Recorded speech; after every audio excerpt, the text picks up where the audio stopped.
Chapter 158, Skillfully Slapping the Face, Never Give Up Treatment. 7 bottles for 35 yuan really isn't expensive. After all, these skincare products work so well. And Xianxia then said, then get me 2 sets, no 3 sets, I need a kit too. And Yang had given her some last time which she had nearly used up. And Yang turned around, fetched 3 sets of skincare products from her house and handed them to her. And Xianxia took out 105 yuan from her pocket and gave it to Yang. And Yang took out 35 yuan and returned it to Xianxia. And you've helped me promote my skincare products and even sold 2 sets for me, how can I take your money? From now on, it'll cover all your skincare products. If you run out, just let me know directly. A good product is important, but knowing how to drive your business is even more important. And Yang wouldn't sacrifice greater benefits for a little profit. No employee is obliged to do overtime for their boss. Although Xianxia is not her employee, the principle is the same. As the saying goes, even brothers keep accounts. And Xianxia felt embarrassed and said, how can this be, Yang? It's not easy for you to do business. And Yang laughed and replied, nothing is impossible, and please take it at ease, we're family, you've always taken great care of me. If you don't accept this, it would really be alienating. And Yang gave her word, leaving Xianxia no choice but to accept. At the same time, she decided to herself that she would definitely help Yang promote her skincare products more in the future. Meanwhile, when Sun Mei was washing her face in the evening, she noticed the clear glass jar on the sink. Although in the daytime she firmly stated that she trusted Wang Meifeng, this was after all a matter concerning her own face. What if, really like what Lu Fun, that harbinger of doom, said? Between using it and not using it, she hesitated for a long time. Eventually she decided to take a risk and give it a try. What if it really works like magic? She refused to believe that Wang Meifeng, an old acquaintance, would harm her. Removing the cap of the facial cleanser, Sun Mei immediately caught a whiff of a very pleasant fragrance. Although it was very light, it was nonetheless refreshing to the senses. Would a crappy skin-ruining product smell this nice? With that thought, Sun Mei's worries evaporated significantly. She put some of the facial cleanser in her palm, applied it evenly on her face, and within a short while, a white foam appeared on her face. It was gentle and not irritating and was able to wash off the dirt and grease hidden on her face. After washing, she felt significantly more relaxed. It seems that Wang Meifeng was indeed telling the truth, this stuff is really better than facial powder. Sun Mei then applied some aloe vera gel on her face. After completing her skincare routine, Sun Mei went to bed. When she woke up the next morning and was combing her hair, Sun Mei was amazed to discover that the red spots on her face were gone, and her skin was much more moisturized than usual. This is simply incredible. No wonder it was developed by a divine doctor. As soon as Sun Mei arrived at the company, she excitedly told Wang Meifeng about what happened. Even though she didn't speak loudly, everyone in the office heard her. Did everyone else frown? Is it real or fake? Are those skincare products really that miraculous? But upon examination, it seemed that Sun Mei's skin condition did look much better. Didn't Lu Fen say it would ruin the face? Noticing the stares of others, Lu Fen snorted coldly, it's only been 1 day. How could it ruin the face so quickly? At least 3 days. Just wait and see, in 3 days she will definitely regret. Everyone thought so too, it's only been a day. What effect could be seen? Time flew by quickly and in the blink of an eye, it was the 2nd day. The 2nd day, Sun Mei's skin not only showed no signs of abnormalities. Instead, it was radiantly healthy. On the 3rd day, when everyone was looking forward to seeing Sun Mei's face deteriorate, her face not only did not deteriorate but also looked better than it did the day before. Her skin had improved, and Sun Mei was all smiles wherever she went, no longer exhibiting her previously fierce demeanor. By this time, Lu Fen was already becoming restless. It shouldn't be. Why didn't her face get ruined? How could a product with no certifications and standards not ruin the face? Perhaps 3 days was not long enough to show any effect. It might take 6 days. Yes, must be like this. However, on the 3rd, 4th and even 5th day, Sun Mei's skin condition got better day by day. Now she even hummed while walking. The sight of this left everyone envious. Walking boastfully up to Lu Fen, Sun Mei taunted, Lu Fen, didn't you say that my face would be ruined after 3 days?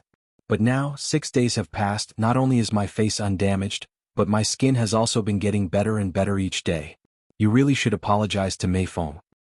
Hearing this, everyone chimed in agreement, yes. Lu Fen is to blame. If she didn't cause trouble back then, we would already be using it by now. Lu Fen, you nearly cost us the chance to use such good skincare products. You owe an apology not only to Mei Feng but also to us. Enraged to the point of blushing, Lu Fen retorted, it may be that the time isn't up yet. Sun Mei, what are you so pleased about? Just wait and see, sooner or later your face will be ruined. Laughing, Sun Mei responded, Lu Fen, your disgusting face is really hard to look at. Forget it, I'm in a good mood today and can't be bothered to quarrel with you. Otherwise I would definitely have slapped you. Also, I'm putting it out there today, if I hear you bad-mouthing Divine Doctor again, I, Sun Mei, will not let you off. The surrounding crowd began to reprimand Lu Fen for her wrongdoing. Lu Fen, who was previously a crowd favorite, had now become a scapegoat. Right then and there, Lu Fen was like a dog that had fallen into the water. She slinked away with her tail between her legs, leaving the office in shame. Just wait and see. Sooner or later they will regret it. After Lu Fen left, her colleagues rushed towards Wang Meifeng. Meifeng, is it too late for me to change my mind? I'm willing to pay double the price for the facial cleanser and aloe vera gel. Me too. I want to buy two. Meifeng, we're sorry, we shouldn't have betrayed you. We didn't trust you. Meifeng, we're sorry, Wang Meifeng replied with a slight smile. It's okay. As our chairman said, if you can correct your wrongs, you are still a good comrade. But there are none left today. The remaining 11 bottles from last time were all bought by colleagues from other departments. If you want to buy them, you can come over and register first. The price will still be the original one. Thanks to Sun Mei's example, those 11 bottles were swept clean by the neighboring department 3 days ago. Hearing this, the previously calmed people flared up at Lu Fen once more. Mo family. Early in the morning, Zhou Suhua brought Yang Guobao to visit Mo Hudi, who was sick. Even after taking the medicine from the Divine Doctor for a week, Mo Hudi's condition looked much better than before, but she was still bedridden and her face was filled with signs of illness. Zhou Suhua told Mrs. Mo about Yang Guobao's complete recovery. Surprised, Mrs. Mo asked, is he really recovered? Zhou Suhua nodded, indeed he's better. I underestimated the Divine Doctor and nearly missed Guobao's chance of recovery. Thankfully, Meifeng is a good girl and insisted on the treatment. Erwin, that Divine Doctor is really amazing. Why don't you let her come and see your daughter, Hudi? It's not doing us any good to keep on like this. Chapter 159. Home Visit. Li Xianxian commits suicide. Zhou Suhua now deeply believes in Ni Yang. When she talks about this, her eyes are full of admiration, without treating Ni Yang as a 17 or 18-year-old kid. She also earnestly hopes that Mo Hudi will get better soon. Otherwise, she wouldn't have recommended Ni Yang to Old Lady Mo. Hearing this, Old Lady Mo was surprised. Is that Divine Doctor really that amazing? Didn't I hear people say that he was just a 17 or 18-year-old kid? How could a child be so capable? Old Lady Mo was still somewhat skeptical in her heart. Zhou Suhua nodded, it's true. We've been sisters for so many years, would I lie to you? Although the young Divine Doctor is young, his medical skills are genuinely brilliant. Otherwise Guobao wouldn't have recovered so quickly. Erwin, think about it, in order to cure Guobao's illness, Changzheng and Meifeng visited many hospitals and even consulted with foreign professors. But the illness that even the foreign professors couldn't cure was cured by her. Isn't she a Divine Doctor? Sometimes a person's strength really can't be judged by their age. If Meifeng didn't believe in the Divine Doctor like me at the time, Guobao might not be here now. Upon hearing this, Old Lady Mo became deep in thought. The current Yang Guobao is indeed very different from the previous one. The before and after was like two different people. You must know that the disease Yang Guobao previously suffered from was considered incurable.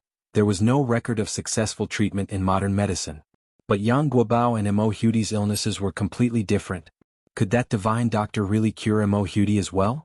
Old Lady Mo hesitated for a moment, then said, actually, Xiaodai's condition has improved somewhat recently after taking the medicine prescribed by that Jiangnan Divine Doctor. As the saying goes, too many cooks spoil the broth. Wouldn't it be inappropriate to consult another doctor? Zhou Suhua promptly replied, although that's true, more manpower means more hope. We all want Xiaodai to get better quickly.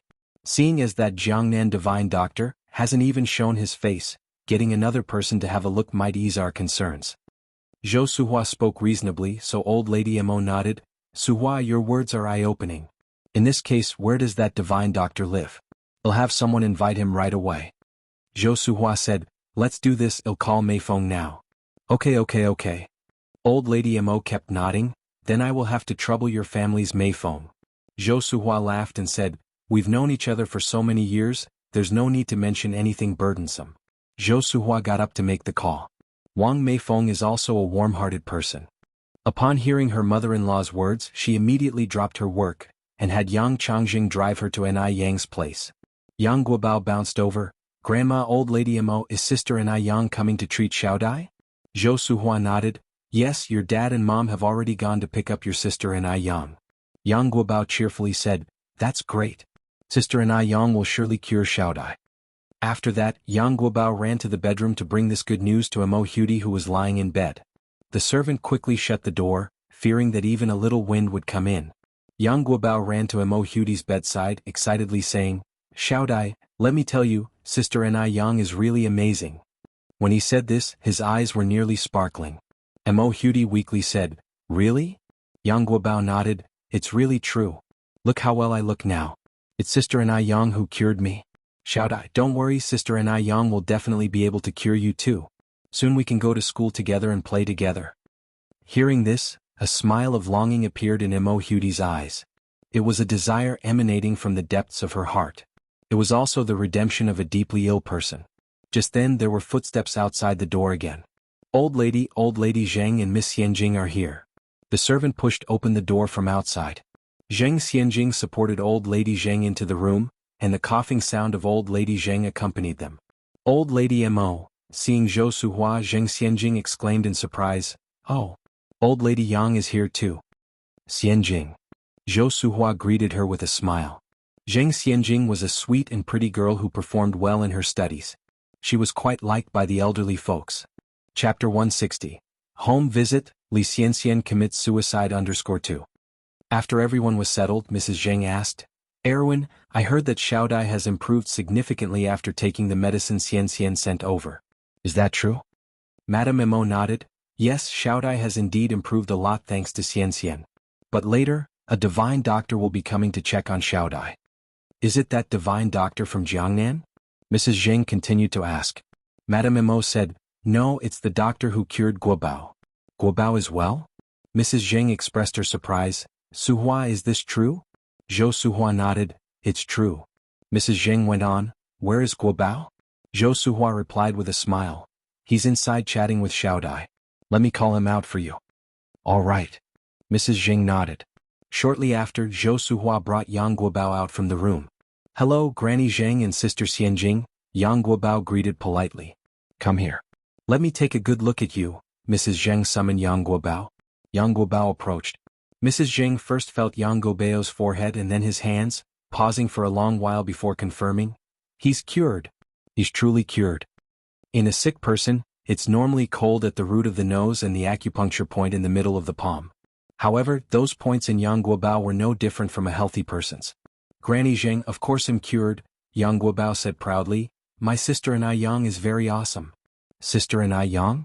Mrs. Zhang was somewhat puzzled. Zhou Suhua from his side explained, Sister Nai Yang is the divine doctor who cured Guobao. Oh. Mrs. Zhang nodded. Then Yang Guobao continued to say, Let me tell you, Granny Zhang. Not only is my sister Nai Yang good with medical skills, but she is also very beautiful. If you meet her, you're sure to like her a lot. Mrs. Mo teased from the side, Is your sister Nai Yang more beautiful than Sister Xianjing? Yang Guobao glanced at Zhang Xianjing. After a moment, resting his chin on his hand, he answered seriously, Well, Sister Nai Yang is a bit more beautiful than Sister Xianjing. In truth, she was much more beautiful. But Yang Guobao felt shy to say it out loud. His mother had taught him that one should not only be honest, but also diplomatic in dealing with others. One should always leave some face for the other party. By declaring that Sister Nai Yang was multiple times more beautiful than Sister Xianjing, he was sure to embarrass her. Yang Guobao's earnest demeanor amused the three elderly people and made them laugh heartily. Zhang Xianjing was also smiling, but there was a flash of strong resentment hidden in her bowed eyes. What a brat. Does he even know what to say? Even Li Xianxian isn't as beautiful as her. How could a simple country doctor possibly compare to her? Her previously good mood was completely ruined by the child's words. When Wang Meifeng arrived at the Ni family's home, she found Ni Yang watering the plants in the vegetable garden. Wang Meifeng relayed the situation regarding Mo Hudi to Ni Yang. After bidding Ni Tsuehua goodbye, Ni Yang took some emergency medicine and got into the car with Wang Meifeng. Xiaodai is 13 this year. She got sick when she was around 9 or 10 and has been bedridden since then. She's a pitiful child. Yang, you don't need to stress. We'll just go and take a look. If we can't treat her, it's okay. After all, Mo Hudi's illness was completely different from Yang Gobeo's, and Wang Meifeng didn't want to put too much pressure on Nai Yang. Nai Yang nodded, I understand. The car was fast and they soon arrived at the Mo's residence. As soon as the car door was opened, Yang Guobao rushed out from the courtyard and hugged Nai Yang. Sister Nai Yang, you're here. Guobao. Nai Yang patted Yang Gobeo's head. Then Yang Guobao introduced Nai Yang to Mrs. Mo and Mrs. Zheng who were standing behind him. Granny Mo, Granny Zheng, this is my sister Nai Yang. Nai Yang nodded politely, nice to meet you. Mrs. Zheng stared at Nai Yang, momentarily at a loss for words. This girl. Why did she find this girl so familiar? Mrs. Zheng even had a sudden impulse to embrace Nai Yang. Zheng Xianjing glanced at Mrs. Zheng and suddenly felt a sense of irritation. This expression on Mrs. Zheng's face was all too familiar. It was the same face she wore every time she thought about her deceased daughter. That person was already dead. Couldn't she care a little bit more about the feelings of the living beside her? Chapter 161. Home Visit. Li Xianxian commits suicide _3. Despite showing our filial piety to this damned old woman all these years, we end up being deemed worse than a corpse. How utterly ridiculous. This ungrateful hag deserves to have no descendants. Although Zheng Xianjing cursed the old woman hundreds of times in her heart, she still put on a polite and understanding face. Zhou Suhua next to her said, Erwin Aching, this is the young divine doctor Nai Yang whom I told you about. Even though old lady Mo was aware that the person who had treated Yang Guobao was youthful, she hadn't expected them to be a child. Moreover, she was incredibly beautiful. Old lady Mo once thought Zheng Xianjing was the most beautiful girl she had ever seen, but now compared to Nai Yang, Zheng Xianjing seemed like a mere commoner. It is often said that when God opens a door, he also closes a window. Generally, people with exceptional talents have some slight deficiencies. This little girl was so beautiful, flawless in fact. Could her medical skills be as impeccable? After all, they do say that beauty lacks brains. So in old lady Mo's mind, usually people who were too beautiful weren't all that bright. Every saying does have its origin after all. Although old lady Mo had her doubts, she still smiled and said, Hello, young divine doctor, I am Xiao Dai's grandmother, I appreciate your attention to Xiao Dai. Nai Yang smiled lightly, you're too kind. As a doctor, it's my duty to treat and save people. This child was quite modest. Not impatient. Not bad at all. Well, why not let her try? Maybe she is indeed talented. Good child, how old are you this year?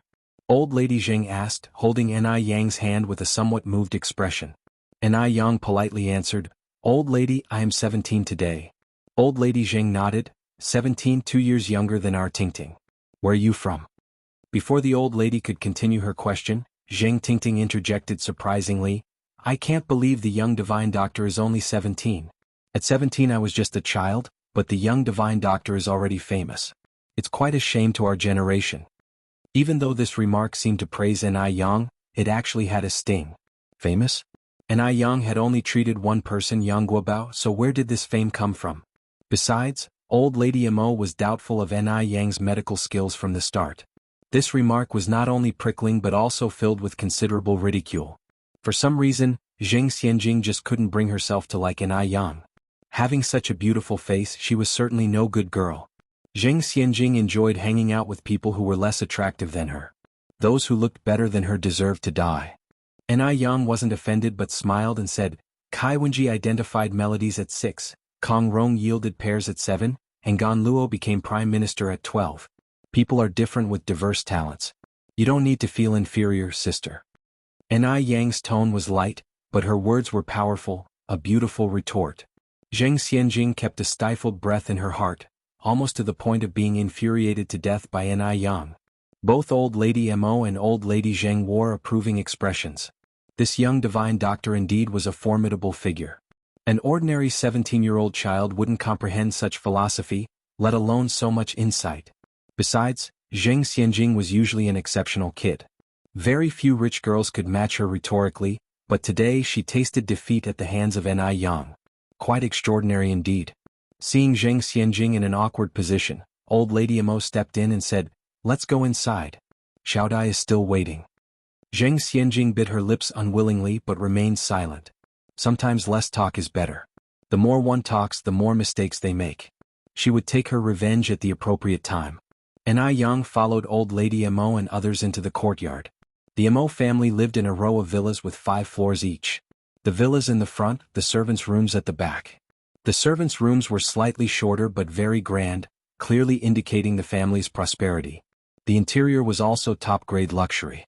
Beautiful crystal chandeliers, delicate imported Persian carpets, huge leather sofas and famous paintings could be seen everywhere. Any ordinary person who entered such a house would be amazed, like Granny Lu visiting the Grandview Gardens. Chapter 162, Home Visit, Li Xianxia commits suicide _4. But who was Yang? In her previous life as director what kind of scenario had she not experienced? She didn't see much in these trivialities. Seeing her so calm, Lady Mo couldn't help but take a few more looks at her. This child was a bit beyond her expectations. Looking at her attire, she didn't seem to be from a wealthy family. Yet after seeing these things, there was no trace of greed in her eyes, just sheer clarity and tranquility. She didn't seem like a child in her teens, but more like someone who had been through 1,000 storms and held high positions. Perhaps she indeed had the potential to achieve great things. They all went upstairs together, and just as they were stepping onto the top stair, Lady Zheng missed a step. Just as she was about to tumble backward onto the ground, someone gently grasped her hand, pulling with a clever force, stabilizing Lady Zheng's body immediately. She heard a soft voice beside her, "Be careful, old lady." Looking up, Lady Zheng saw it was Yang who had assisted her, and she gratefully said, "Thank you, young divine doctor." "It was nothing." Yang replied with a light smile, 2 shallow dimples appearing on her cheeks. For a moment, Lady Zheng lost herself. She remembered that her Tingting also had such small dimples. "Grandma, are you all right?" Zheng Tingting, who was leading the way, noticed something was wrong. She stopped and held onto Lady Zheng's arm, asking concernedly. Only then was Lady Zheng jolted back to reality. She responded with a helpless smile, "I'm fine." Yang softly reminded, "The elderly may have trouble with mobility, you should pay more attention, sister." How amusing. Was Yang indirectly criticizing her lack of filial piety? Should she take a look at who she is first? A mere barefoot village doctor who accidentally cured Yang Gobeo's illness? What right does she have to judge her? For a moment, Zheng Xianjing was even more irritated. Yet she still smiled and said, "Young divine doctor is correct, it was indeed my negligence this time." "Thank you, young divine doctor. Grandma, let us go in quickly." Yang said no further and followed everyone into the room. The moment she stepped into the room, Yang discreetly furrowed her brows. The air in the room wasn't pleasant, it was outright disagreeable. Yang looked around, realizing that all the doors and windows in the room were tightly closed, the curtains were drawn, and the only light was coming from a chandelier overhead. Based on the stale air, she guesstimated that the room had been closed off for at least 10 days if not longer. Little Miss Mo Hudi, who was lying on the bed, was ominously pale and emaciated. If Wang Meifeng hadn't mentioned it earlier, Yang would never have guessed that this child was already 13 years old. Yang Guobao ran over to Mo Hudi with excitement. Shout I, this is the sister Yang I told you about." Mo Hudi looked up at Yang, graced her with a light smile and politely greeted, "Hello, Sister Yang." This Sister Yang was indeed as beautiful as Yang Guobao had claimed. Prettier even than Snow White on television. "Hello, Xiaodai." Yang sat down, extending her hand towards Mo Hudi to feel her pulse.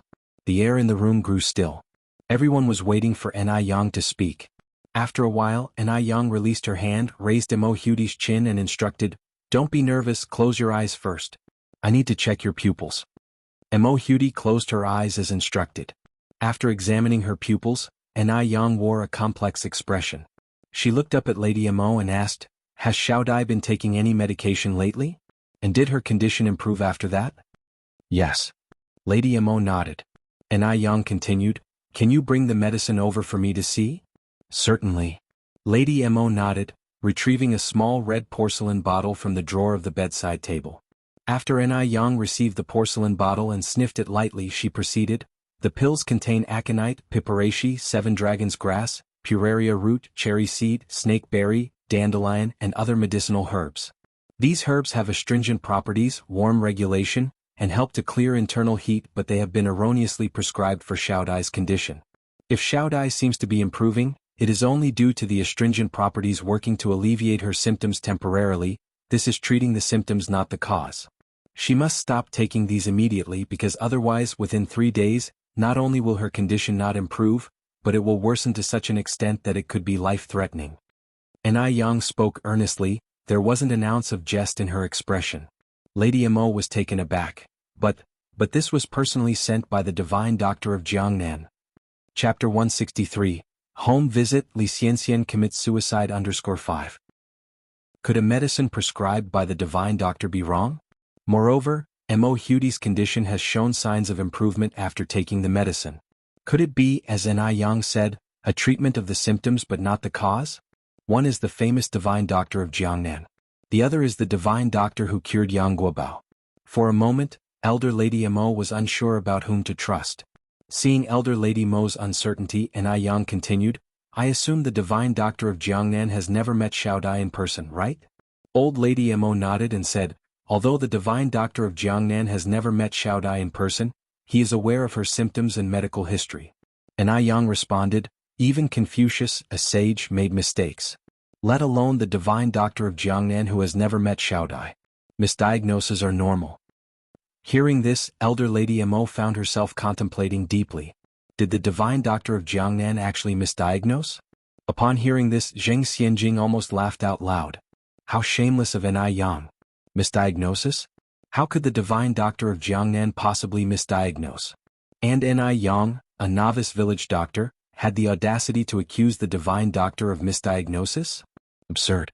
Seeing Elder Lady Mo falling for Yang's words, Zheng Xianjing chuckled and said, as far as I know, traditional Chinese medicine is divided into internal medicine, surgery, neurology, and dermatology. Considering the divine doctor of Jiangnan's reputation in treating complex cases, I don't think he could have misdiagnosed. After all, he has been practicing medicine for decades and is already 60, with no known instances of misdiagnosis. Furthermore, the illness Guobao had is epilepsy, a condition he was born with. It is entirely different from Xiaodai's illness. Each doctor has their own specialty. Little doctor, I think it's too hasty for you to claim that the divine doctor of Jiangnan misdiagnosed, considering Xiaodai's well-being. Zheng Xianjing spoke logically, persuading Elder Lady Mo to nod her agreement. Upon reflection, the divine doctor of Jiangnan seemed to be the more reliable choice. The divine doctor of Jiangnan has cured many people, while Yang has only cured Yang Guobao. Comparing their experience, Yang is far less qualified. Wang Meifeng wanted to say something but was stopped by Zhou Suhua.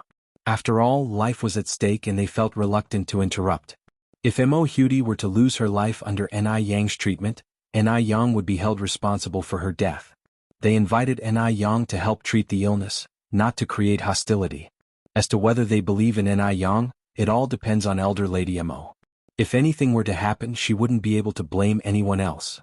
After some thought, Elder Lady Mo asked, so little doctor, what is your treatment plan? And what is Xiaodai suffering from? Yang responded, Xiaodai is presently suffering from severe malnutrition and blood dryness caused by internal warmth diseases. That's why she has been bedridden. He paused before continuing, my plan is to immediately open all the doors and windows in this room to let the air circulate. Then Xiaodai needs to eat more nutritious foods, especially fish and meat, to replenish her energy.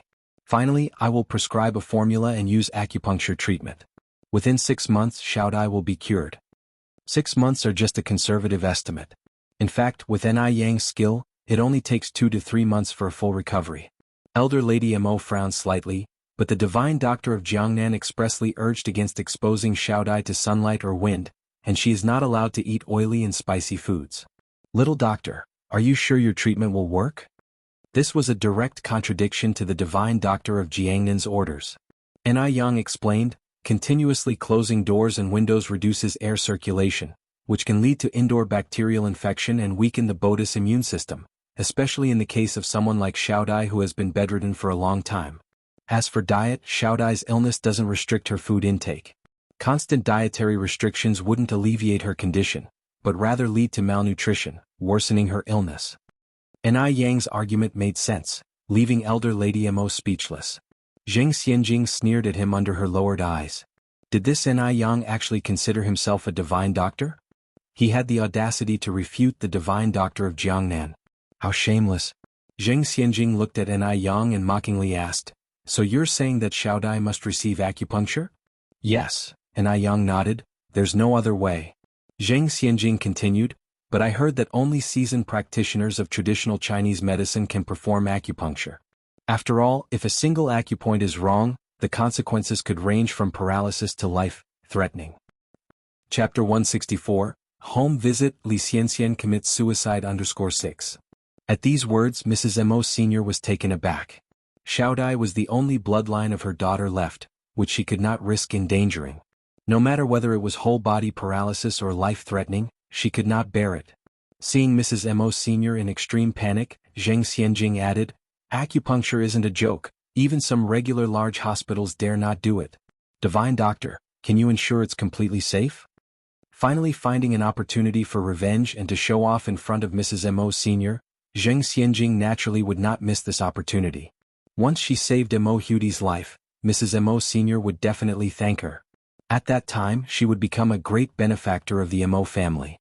Yang smiled lightly saying, every operation carries a risk, I can't guarantee what might happen during the acupuncture treatment, but I can ensure that as long as the procedure goes smoothly and medication treatment is used in combination, Xiaodai will definitely recover within half a year. Any highly skilled doctor would never give 100% guarantee to their patients. Because no one knows which will come first, tomorrow or an accident.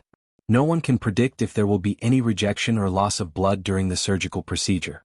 Yang is just a doctor, she isn't a god, she can't stop accidents from happening. If an accident happens then she would be labeled as a killer. Yang had witnessed too many medical disputes in her previous life, so she didn't want to risk her hard-earned second life by playing games with her future. Zheng Xianjing smiled, since the Divine Doctor cannot ensure it's completely safe, I think we should follow the method of the Jiangnan Divine Doctor. After all, the Jiangnan Divine Doctor has so much experience. Mrs. Mo, what do you think? Mrs. Mo Sr. was in a dilemma now. As after all Yang was recommended by Zhou Suhua. If she rejected Yang outright, she was afraid it would somewhat harm Zhou Suhua's face. But if she didn't refuse, it would risk Mo Hudi's life. Seeing Mrs. Mo Sr.'s dilemma, Yang smiled and said, practicing medicine and saving lives depends on destiny. Since Mrs. Mo Sr. doesn't trust me, I won't bother you anymore. Seeing Yang about to leave, Yang Guobao shouted anxiously, Mrs. Mo, please trust Sister Yang. Sister Yang can truly save Xiaodai. Zheng Xianjing walked to Yang Guobao tenderly saying, good boy, don't interrupt while grown-ups talk. Yang Guobao pushed away Zheng Xianjing's hand and quickly caught up to Yang, Sister Yang. A malicious glimmer flashed in the depth of Zheng Xianjing's eyes. Damn kid. Better if he falls and dies on the stairs. Mo Hudi turned her eyes to Mrs. Mo Sr. Grandma? Mrs. Mo Sr. looked at Mo Hudi said, don't worry, Grandma knows what to do. After Wang Meifeng and Zhou Suhua greeted Mrs. Mo Sr. and Madame Zheng, they followed Yang. Wang Meifeng rushed to Yang apologized, Yang, I'm sorry making you run here in vain. Yang smiled and said, it's okay Auntie Wang, I'm inexperienced and young, it's understandable that everyone doesn't trust me. As for Xiaodai's case, I just need to speak honestly and not regret, trust cannot be forced. Hearing this, Zhou Suhua nodded in agreement on one side, it's really good that you can think like this Yang. Xiaodai's case is complicated after all, if you insist on staying to treat her and something goes wrong it'll be too late to explain. Sister Yang, will Xiaodai get better? Yang Guobao was holding Yang's hand, his voice holding a bit of a sob. Yang bent down gently comforting, Guobao don't worry. Xiaodai has natural fortunes, she will definitely get better. Really? Yang Guobao wiped his tears. Really? Yang nodded it. After getting in the car, Wang Meifeng finally got the chance to talk with Yang about other things, and also Yang, everyone is reacting well to the skincare products you made, my colleagues have ordered 16 sets this time, do you have any ready stock? Wang Meifeng always reported good news, not worries, hence Yang did not know that the skincare products were initially returned by her colleagues. Wang Meifeng originally thought of keeping the skincare products for herself if nobody else wanted to buy them. Unexpectedly, a truly good product has nothing to fear from slander and defamation. Whether it's good or not, everyone has eyes and can see for themselves. Chapter 165, Home Visit, Li Xianxian Commits Suicide. Yang nodded, sure Aunt Wang, I will deliver it to you tomorrow morning. Zhou Suhua continued, Yang, it's still early, why don't you come and sit at our house for a while? Upon hearing this Yang Guobao tagged along excitedly, yes. Sister Yang, come and play at my house with me. Later I'll have my dad bring over my sister and Aunt Hua. And I Yang laughed. I'm afraid I can't today. I have some things to do in the city center later. It will be enough trouble for Uncle Yang to stop the car up front. There had been ongoing renovations at the shop for more than 10 days, and now many trivial matters awaited Ni Yang. Upon hearing this, Yang Guobao pouted immediately, portraying an unhappy appearance. Ni Yang consoled, "Don't worry Guobao, as soon as I have time, I'll definitely come and play at your house." "Really?" Yang Guobao was suddenly excited. "Really?" Ni Yang nodded. "Sister Ni Yang, let's make a pinky promise." Yang Guobao extended his little pinky to Ni Yang. Ni Yang hooked her little finger with his. "Pinky promise, hang a nail, no changing for 100 years, whoever changes will be a puppy." Yang Guobao exclaimed in surprise, "Sister Ni Yang, you know this too?" Ni Yang laughed softly, "Because I also grew up from your age." After Ni Yang left, Mo Hudi had been taking her medication from the divine doctor of Jiangnan on time, and her condition was gradually improving. Seeing Mo Hudi getting better and better, the smile on old Lady Mo's face gradually increased. So many years had passed. She finally saw hope. The second day, the third day, Mo Hudi's condition remained very stable. By the afternoon of the third day, not only had Mo Hudi's condition not worsened as Ni Yang had said, but she was even able to walk on her own. Old Lady Mo and Mo Fuhai were beside themselves with excitement. Old Lady Mo expressed her gratitude more than once, as it was fortunate that Jing Xianjing was there to give timely advice, resulting in them not giving Mo Hudi acupuncture. If they had done the acupuncture, Mo Hudi would not have been in her current condition. Thank goodness. Old Lady Mo immediately sent a gift to Zheng Xianjing as a token of thanks. Upon seeing the gift, Zheng Xianjing knew that her judgment was not wrong. How could a despicable woman like Ni Yang have the ability to heal? Fortunately, she acted fast and saved Mo Hudi's life. Seeing her daughter being so capable made Zheng Lingling extremely pleased. "Xianjing, if you work hard, you can marry into the Mo family, and become old Lady Mo's granddaughter-in-law." Granddaughter-in-law? Zheng Xianjing sneered in her heart. Her target was not Mo Baichuan. Compared to that man, Mo Baichuan was not even 1 in 10,000. "Xianjing," Zheng Lingling implored discontentedly, pushing Zheng Xianjing, "are you still thinking about the eldest of the Mo family, that disappointing sixth son?" Zheng Xianjing did not reply. Zheng Lingling drew a long breath, speaking with seriousness, "Xianjing, you are a smart girl. You've never given me any worries growing up. But why are you so infatuated with this? Mo Qixin is a loser. A loser that even Zhao Jingrong looks down on. Tell me, how on earth can you like such a person? Just wait and see, Zhao Jingrong will regret her refusal one of these days." Zheng Xianjing curled her lip. Zheng Lingling was scared half to death. "My darling.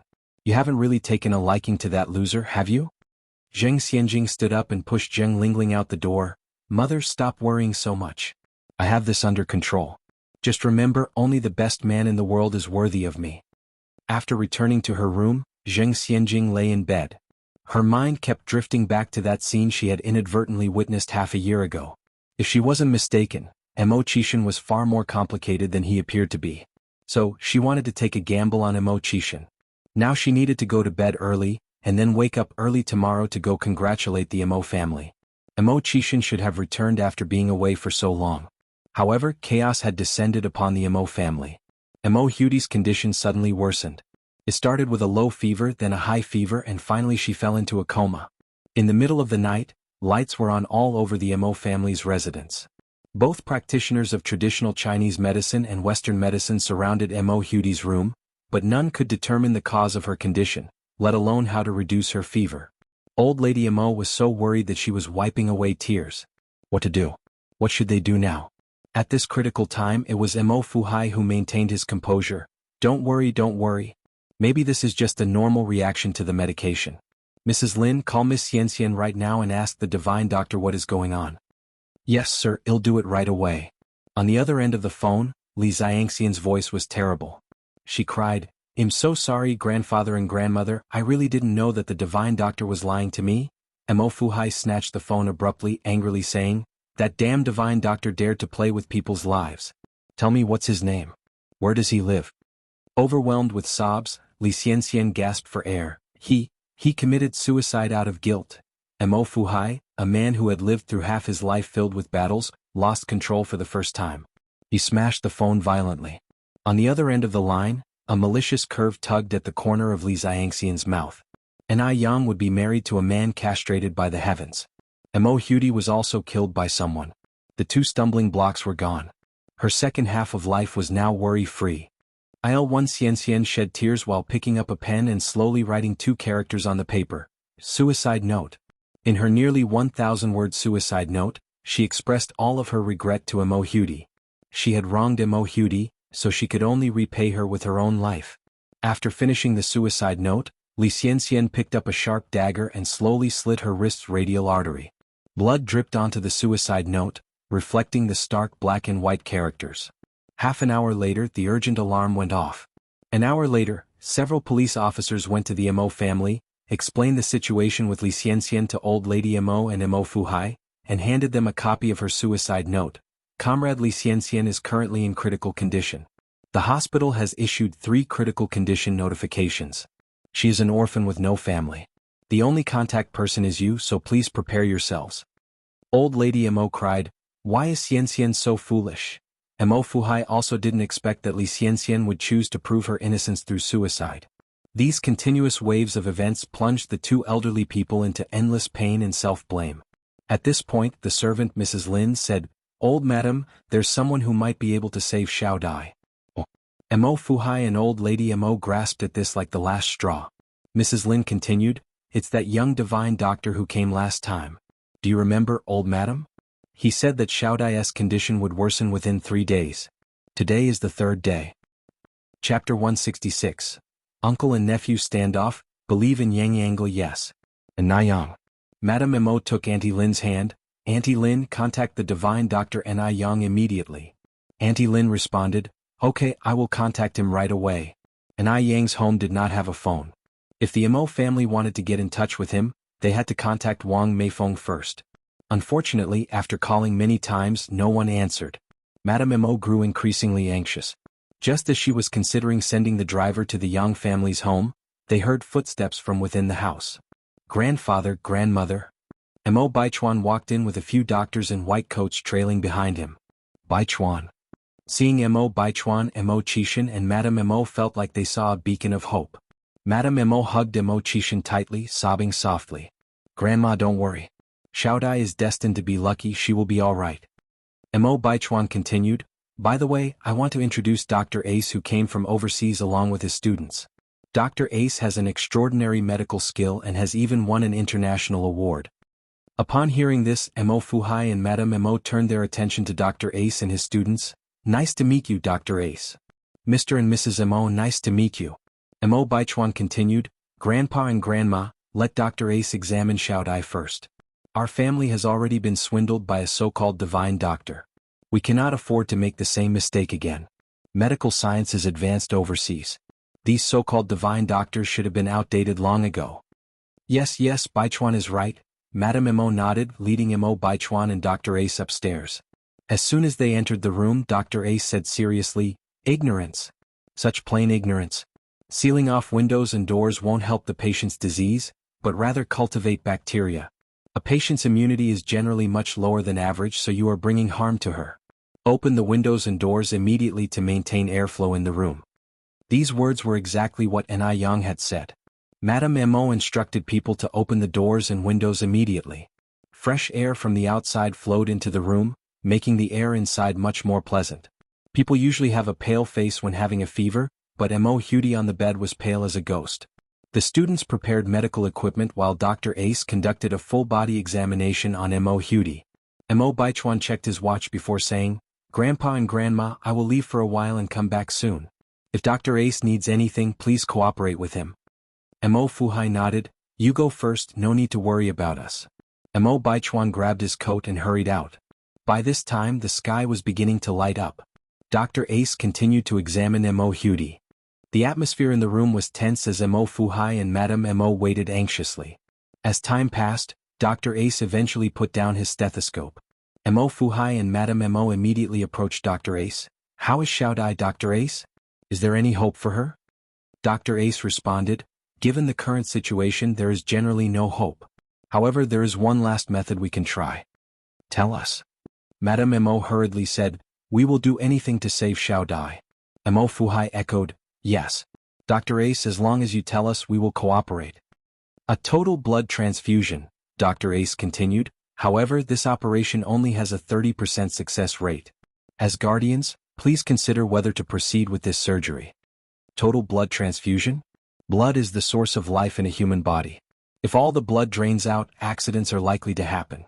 A total blood transfusion might lead to multiple complications, and even if the patient recovers, their physical condition would not be as good as before. And Yang had never mentioned a total blood transfusion before. Madame Mo was very hesitant at the moment. After a while, Madame Mo resolutely said, no. We won't. No. Dr. Ace almost thought he had misheard. Yes, we want. Madame Mo turned to Auntie Lin. Auntie Lin, immediately have old Wang take you to Gobeo's home and bring the divine doctor here. Compared with Dr. Ace's suggestion of a total blood transfusion, Madame Mo was now more inclined to believe in Yang. Chapter 167. Uncle and nephew confront each other, trust in Yang under. After all, everything Yang said 3 days ago had proven true. This time she definitely wouldn't be fooled again. All right, madam. Aunt Lin turned and walked towards the door. Upon hearing these words, Dr. Ace angrily said, Lady Mo, what are you doing at such a critical moment? You're still choosing to trust those fraudulent quacks? Forgive me for saying, your Chinese backward medical approach, especially in a place where medical resources are not fully equipped, is impossible to provide hope for the treatment of difficult diseases. Xiaodai may have been theoretically failed by the misapplication of medicine, but the actual murderer is the caregivers like yourselves. If they employ the procedure of blood replacement surgery, Mo Hudi has at least a 30% chance of recovery. If the Mo family continues to let quacks treat her, it's like pushing Mo Hudi directly into the grave. Preposterous. Absolutely ridiculous. Dr. Ace's face turned red with fury. Mo Fuhai continued, Dr. Ace, I don't deny that foreign medical technology is indeed very advanced, but you can't deny the existence of our divine doctor in China.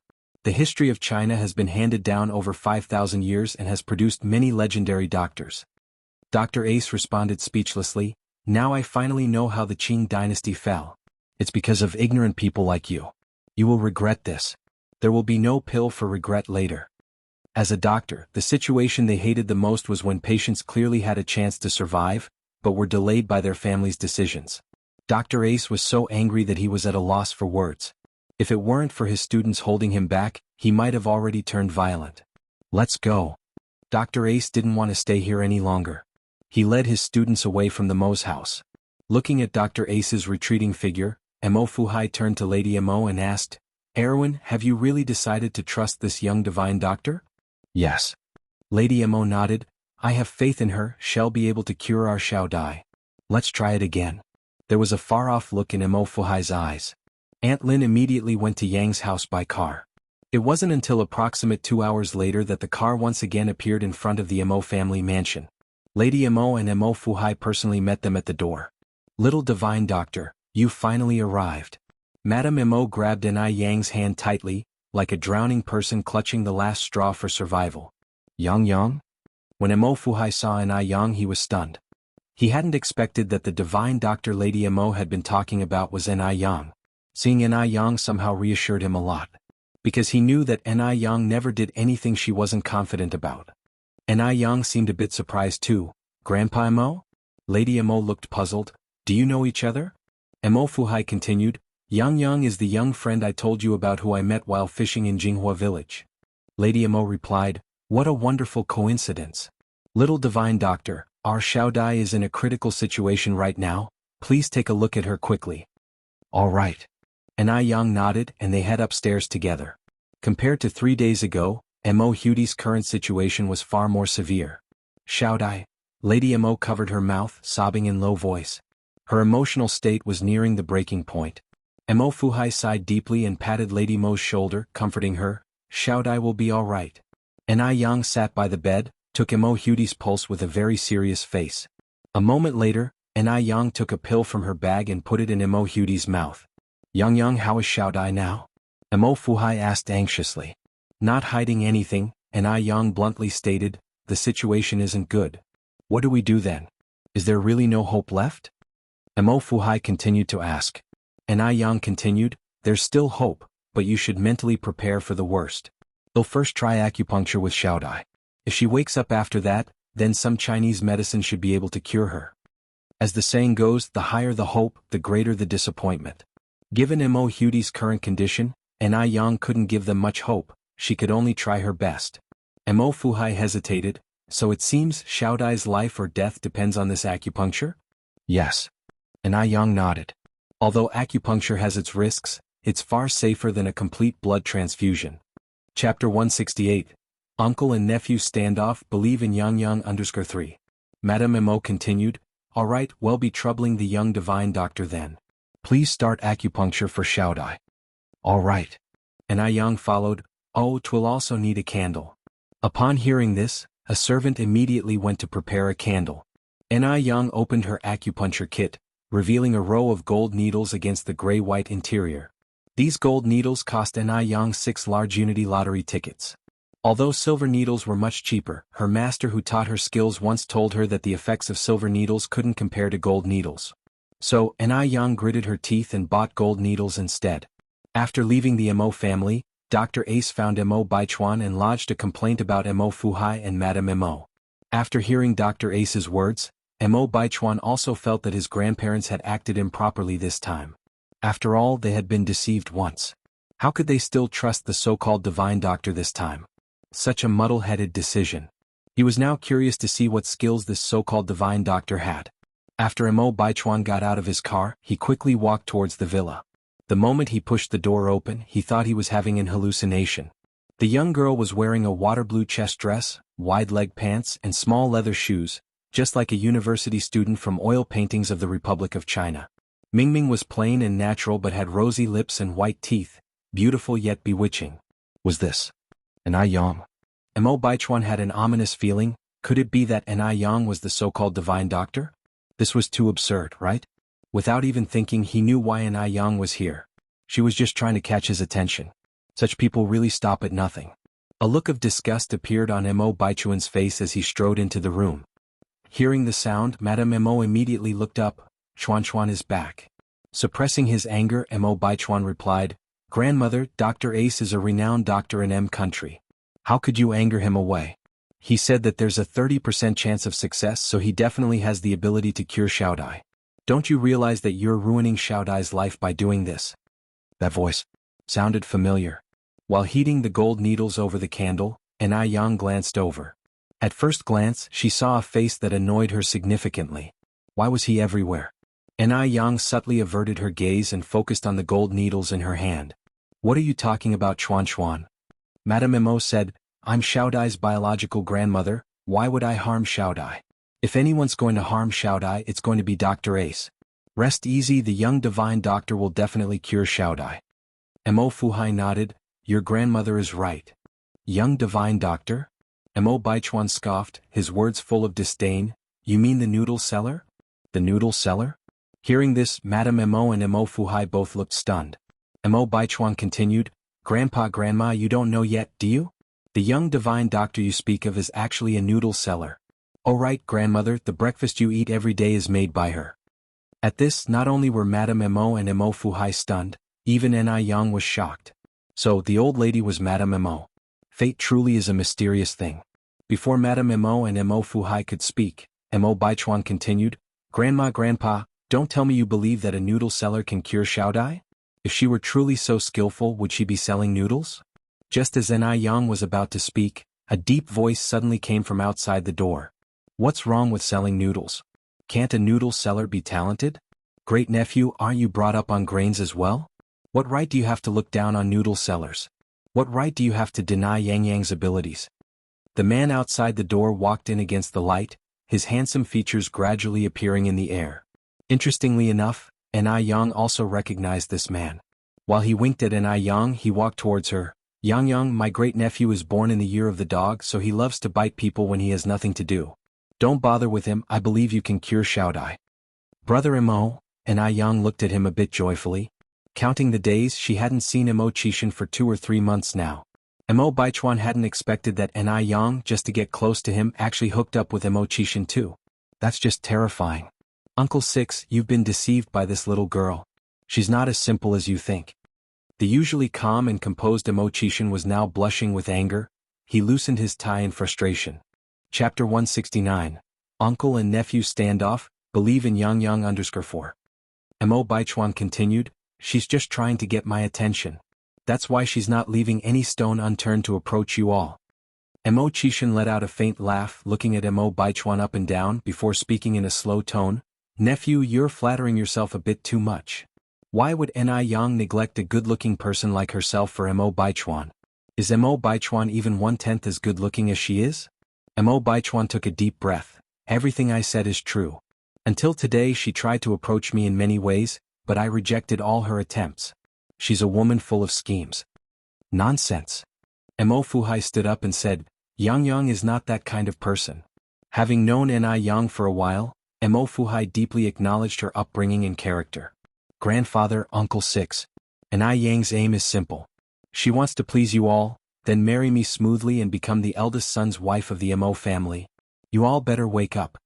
Imo Baichuan could hardly wait for his family members to see Ni Yang's true colors. This woman is too intimidating, to the extent where she is able to fool all the members of the Imo family. Yang is not blind, would she choose you, nephew? Imo Chishan said as he turned to look at Imo Baichuan, pointing to his own head. I'm beginning to suspect that there's something wrong here, and it's more than just a little. After finishing the sentence, Imo Chishan slightly leaned towards Ni Yang. Yang, don't mind him, he's not in his right mind, you just continue to help Xiao Dai with the acupuncture treatment.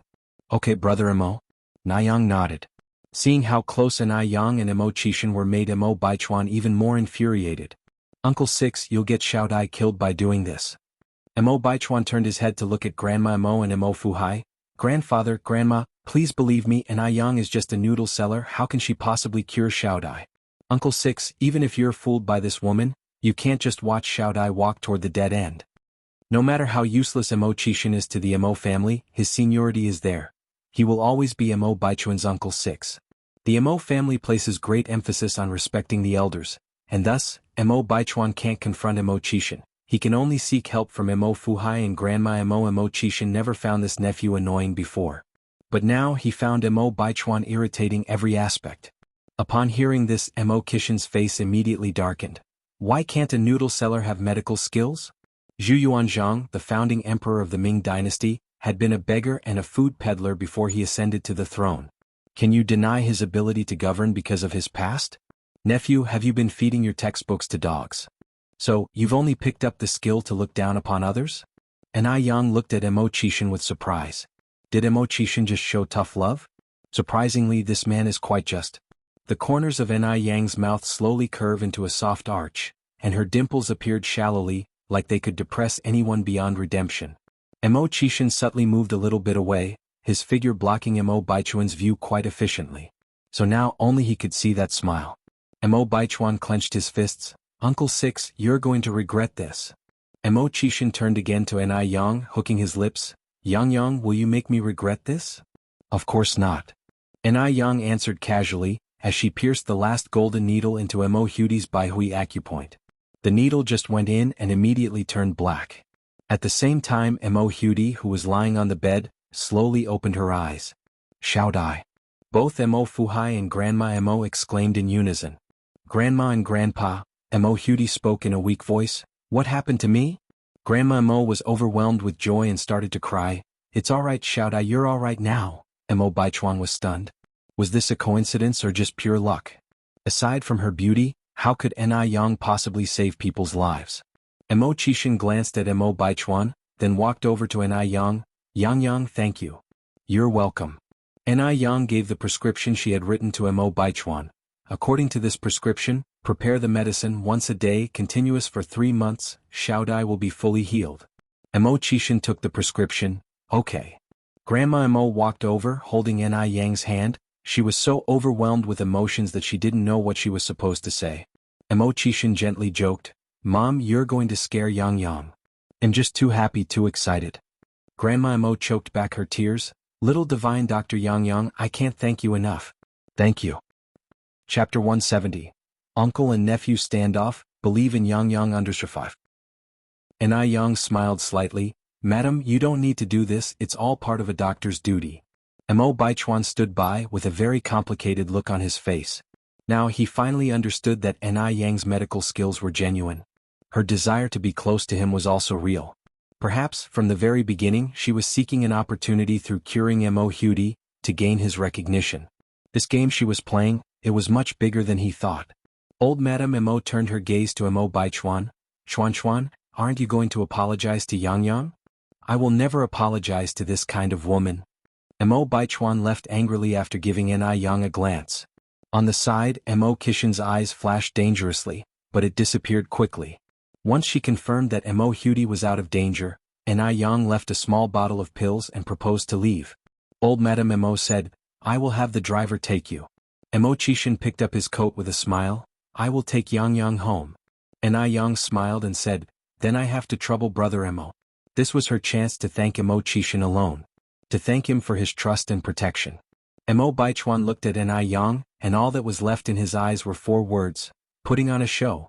She was deliberately getting close to Mo Chishin just to make him jealous. Otherwise she would have never taken an interest in Mo Chishin, a man who has never achieved anything. Mo Chishin, who had never achieved anything and also had simple thinking, was being used by Ni Yang. Although he wanted to pull Mo Chishin out of the mud, if Mo Chishin didn't want to stand up but instead chose to roll in the mud, it wasn't surprising that Zhao Jingrong had broken off their engagement. He deserved it. Mo Chishin and Ni Yang walked shoulder to shoulder towards the downstairs, followed by old Madame Mo and Mo Fuhai. As they walked down the stairs, they saw the elegantly dressed Zheng Xianjing walking in from the outside. As soon as Zheng Xianjing saw Ni Yang, her smile froze on her face, followed by an expression of thick sarcasm. How dare Ni Yang, who nearly killed Mo Hudi, show her face here? Didn't she have any shame? Zheng Xianjing steadied her heart and walked up to the group, greeting them politely, Grandfather Mo, Grandma Mo, 6th Uncle Mo. When old Madame Mo saw Zheng Xianjing, her smile was nowhere to be seen, she only curtly replied, Xianjing is here. If it weren't for Zheng Xianjing's meddling 3 days ago, Mo Hudi wouldn't have suffered, nor come close to death. What on earth is going on? Zheng Xianjing began to sweat nervously. By all rights, she had saved Mo Hudi's life. Old Madame Mo shouldn't react this way. What went wrong? Just yesterday afternoon, old Madame Mo had sent her a thank you gift. No, she had to shift the blame onto Ni Yang. Zheng Xianjing looked at Ni Yang and laughed. Little divine doctor, why have you come again? Do you think Grandfather Mo and Grandma Mo are easy to fool? Do you know 3 days ago you nearly killed Xiaodai? If not for her timely intervention, Mo Hudi would already be dead. Old Madame Mo turned her gaze to Zheng Xianjing. Xianjing, some issues should be left alone after a new chapter has begun. I didn't want to bring this up, but since you did, it's necessary that I say this. You who don't even understand the basic medical knowledge should refrain from acting as if you know everything. Otherwise, innocent people will be affected. Also, Yang is now a benefactor to our Mo family, so I hope you show her more respect in the future. If it wasn't for the fact that Zheng Xianjing was Zheng's granddaughter, old Madame Mo would definitely have held her responsible. Upon hearing this, Zheng Xianjing visibly panicked. What did old Madame Mo mean? What did she mean by implicating innocent people? What did she mean by Ni Yang being the benefactor of the Mo family? After a while, Zheng Xianjing finally found her voice. Grandma Mo, what happened to Xiaodai? Old Madame Mo snorted coldly. Thanks to you, Xiaodai hasn't died yet. Having said that, old Madame Mo walked right past Zheng Xianjing. Zheng Xianjing's face turned pale. What on earth had happened? Having seen Ni Yang to the door, Mo Chishin said, Okay Dad, Mom, you can go back to your room now. I'll take care of Yang. After Mo Fuhai and old Madame Mo advised them to be careful, they turned and went back to their room. In a blink of an eye, only Mo Chishin and Ni Yang remained in the air. Mo Chishin then said, Yang, wait for me here for a moment while I fetch the car. Chapter 171. Uncle and Nephew Standoff Believe in Yang_6. Okay. Ni Yang nodded. Shortly after, Mo Chishin pushed over a Phoenix-branded bicycle. Yang, don't look at me as Mo Baichuan's uncle. Actually, in everyone's eyes, I'm nothing but a wastrel who only knows indulgences, resented by all for being mediocre. Every person in my family is more accomplished than me. Even my fiancé has broken off our engagement because of this. I don't even have my own car at home. If you mind, I can drive one of the family's cars. Ni Yang leaned to sit on the bike's back seat, smiling. It's alright, a bicycle is pretty good. After her rebirth, she had cycled almost daily, yet had never tried the back seat. Yang, Mo Chishin continued, Knowing that I'm a wastrel despised by everyone, would you still be willing to be friends with me? And Yang slightly smiled, responding, why wouldn't I? I'm friends with you because of who you are, not your status. When she first met Mo Chishan, Yang didn't know about his status. Status is not important. All she needed to know was that Mo Chishan was a person worth trusting. Hearing this, Mo Chishan's mouth traced into a smile. Then let's get going. Hold on tight, Yang. The moment he finished speaking, Mo Chishan pedaled forward, and the bicycle shot off like an arrow that left the bowstring. Yang never knew that a bicycle could be ridden so fast, and she was so frightened that she tightly clutched the corner of Mo Chishan's clothes. There was a gust of fresh wind carrying a mild scent of tobacco. In a short while they reached Jianghu village. The bike was going too fast. Before the villagers could make out who was on the back seat, the bike had already disappeared from their sight. Wasn't that Yang just now? It looked a bit like her. Could the guy pedaling the bike be Yang's boyfriend? He looks rather handsome. That lad does indeed seem spirited, but he was riding so fast I didn't get a good look.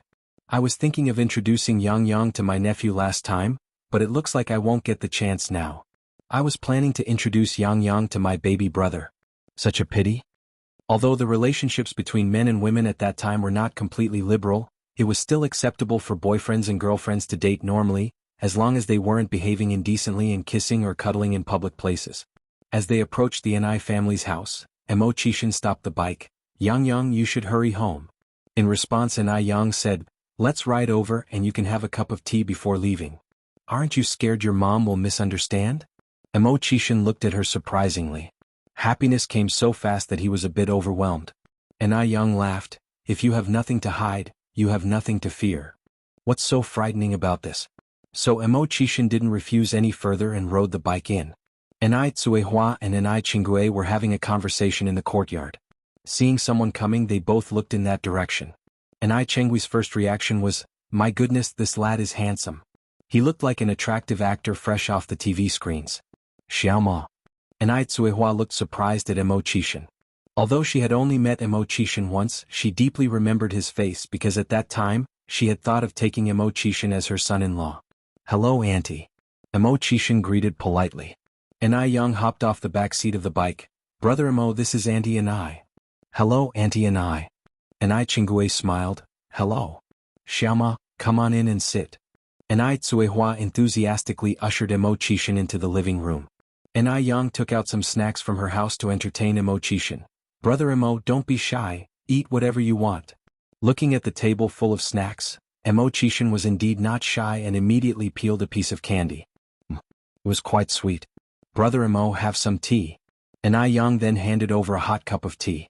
Mo Chishan stood up immediately, accepting the cup with both hands.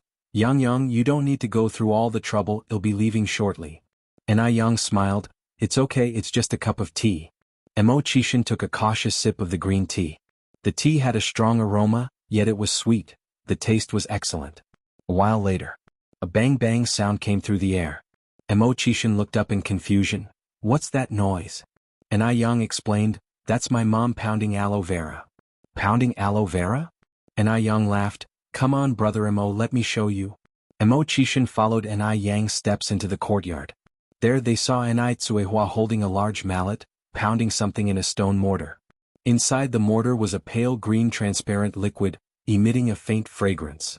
Chapter 172. Uncle and nephew standoff, believe in Yang 7 Ni Tsuehua is drenched in sweat. Mo Chishan rolls up his sleeves, revealing a robust and powerful wrist, approaches Ni Tsuehua. Auntie, let me do it. Ni Tsuehua paused for a moment, then smiled. No need, you're our guest. We can't have you do this. Mo Chishan said, it's fine, Auntie, I needed some exercise anyway. Without waiting for Tsuehua to respond, he grabs the pestle from her and starts pounding. The strength of a man was far greater than that of a woman. The bulky wooden pestle seemed weightless in Mo Chishan's hands. It seems that having a man in the house does have its advantages. Ni Tsuehua watches the young man before her, a satisfied expression in her eyes. Yang, you stay here and chat with Xiaoma, I'll go check on Yun. Alright Mum, you go. Yang nods in agreement. Mo Chishan looks up at Yang. Yang, what are you using this mashed aloe for? Yang responds, for skincare products. Skincare products? Mo Chishan pondered for a moment, then continued, So do you do this every day? And Yang nods, almost. Sounds exhausting. Manual labor like this isn't suited for a girl like you, Xianxia added. Have you ever considered buying a blender? It could mash up all these aloes directly. And Yang of course had thought about this before. Currently the market for aloe vera gel and facial cleanser was booming. Fresh aloe juice was needed almost every day. If she continued to manually mash the aloes, it would not only drain her physical strength but also waste time. However, because technology at this time was not well developed, many advanced machines needed to be imported from abroad. Imported products were not only expensive but also scarce. Typically, customers had to pre-order from the seller. Moreover, the inconvenient transportation and poor economy significantly restricted the circulation of goods. It was not easy for ordinary people to purchase everyday goods. Even for Yang, she had yet to find a way to buy a blender. Xianxia seemed to understand Yang's predicament. He then said, I happen to have a friend who deals with these imported machines. I can ask him for you. Really? Yang looked up in surprise, a flicker of joy in her eyes. Yes. Xianxia nodded. Why would I lie to you? Thank you so much, brother Imo. Yang said if indeed Xianxia could help her find a solution, it would be a massive help for her. Xianxia laughed and replied, it's just a matter of a phone call. No need to thank me. Xianxia pounded the aloe non-stop without appearing to get tired. Even after a long period there wasn't a single drop of sweat on his forehead. Yang tried to take over but was refused by Xianxia. He couldn't possibly stand by while a frail girl did such heavy work. His hands gripped the wooden pestle. Due to his excessive force, the veins on the back of his hands stood out. His hands were well proportioned and muscular, any hand fetishist's dream. In a short while the aloe was pounded into a thick paste. Yang began to laugh. Brother Imo, that's enough. That's enough? Xianxia looked stunned. He thought he was supposed to continue until nightfall. If he had known this he would have pounded slower. Xianxia puts down the pestle. Are you sure this is enough? Yes. Yang nods. It's enough, thank you for your hard work today, brother Imo. Xianxia smiles, saying, it wasn't tiring at all, consider it my daily workout. It was already in the afternoon. After resting at the Ni family residence for a bit, Xianxia decided to take his leave. Yang said, it's already late, why don't you stay for dinner, brother Imo? Despite his desire to stay, Xianxia refused diplomatically. How could he impose himself on a family he had visited for only the second time? What if he left a frivolous impression on Yang and Tsuehua?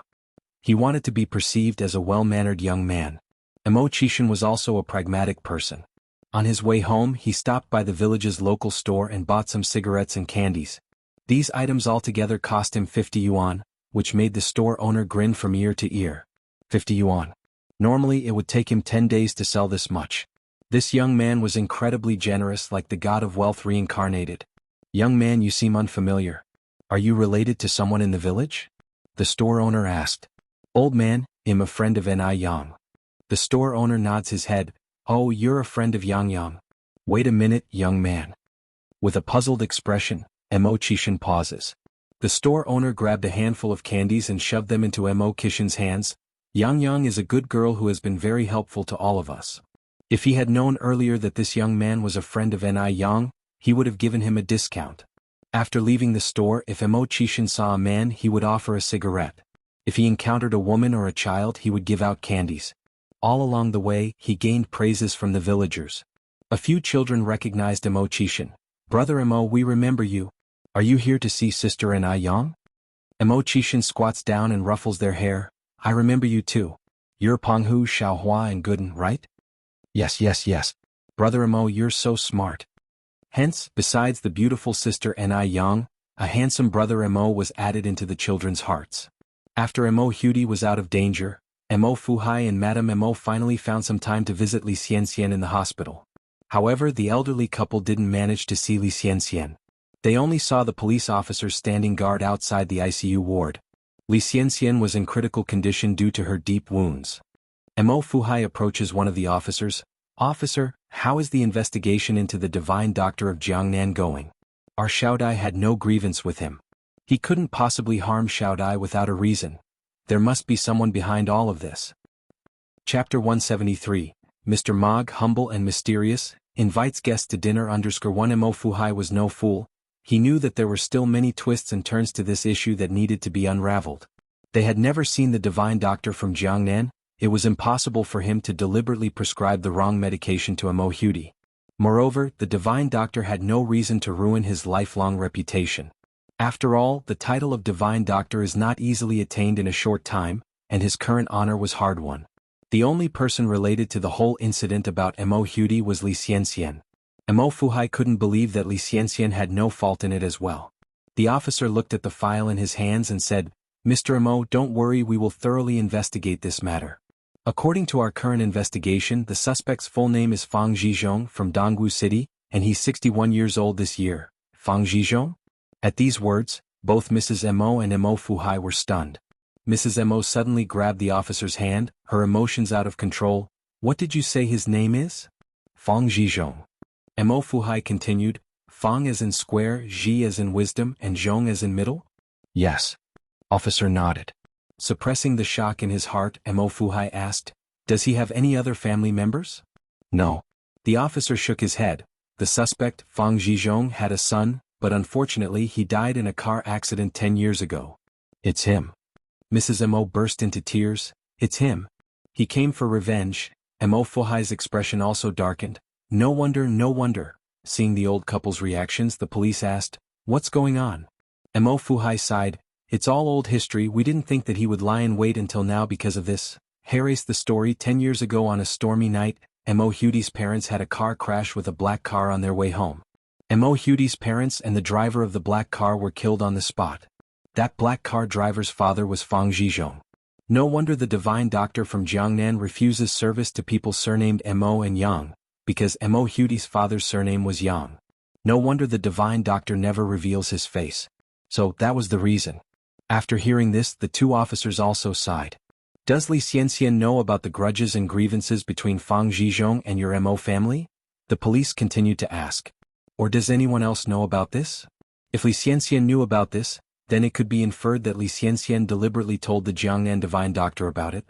If this is the case, then the divine doctor is the principal culprit, and Xianxia would be the accomplice. Imo Fuhai shook his head. "Apart from Xianxia, no one in Beijing knows about it. We moved to Beijing after the incident happened.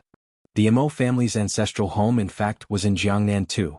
And Xianxia was just a 10-year-old child at that time. How could she possibly know about these things?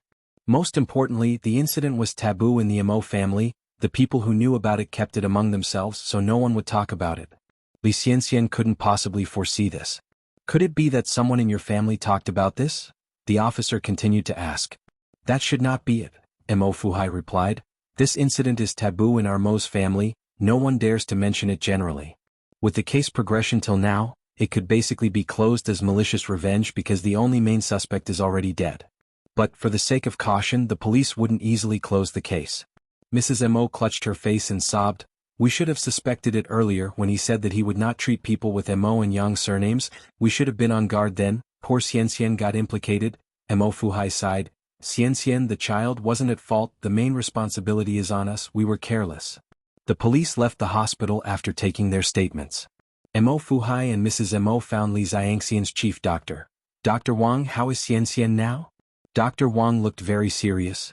"The patient's current situation is very critical. Her will to survive is very weak.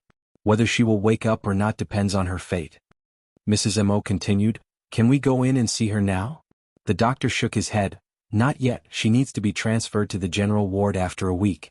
Only then can her family visit." Chapter 174, Low-Key and Mysterious. Mr. Mog treating guests to a meal under. In the center of Beijing there is an upscale tea house. Many business people choose to negotiate here, and of course besides businessmen, there are also many high-ranking officials and wealthy young masters. In an antique private room, the subtle music notes and the scent of sandalwood fill the room, giving an illusion of being in an ancient time. Through the colorful beaded curtain, one can vaguely hear respectful work reports. If you listen carefully, you'll find that these voices are all speaking very good French. "Mr. Mog, at 10:30 tomorrow morning, someone will come from M country. Who do you think we should get to meet them at the airport? Also, the heads of the Li, Wang and Zhao families have all invited you to their parties. Shall we just reject them all as we have always done before?" The man lazing on the sofa has a cigarette between his fingers. The smoky haze blurs his handsome features. When he speaks, it's also in fluent French. My time is not to be spent on irrelevant people. For everything else you can handle it. By the way, I see that Mo Baichuan has been quite idle recently. Figure out some work to give him. At this, everyone looked incredulously at the man on the sofa. When did Mo Baichuan offend Mr. Mog? With Mr. Mog's status, the Mo family wouldn't even be worth mentioning in his sight. There's no need for him to go out of his way to make life difficult for a small fry like Mo Baichuan. I have to go, I have other things to attend to. The man crushes his cigarette, stands up, and heads for the exit without giving the others a chance to respond. Two foreign assistants with blonde hair and blue eyes immediately stand to see him out. Just as he's almost at the door, the man pauses as though recalling something. He looks back and says, "Oh, and get me a blender, imported good quality." After a pause he adds, "It's for making skincare products." Skincare products? The two assistants are taken aback.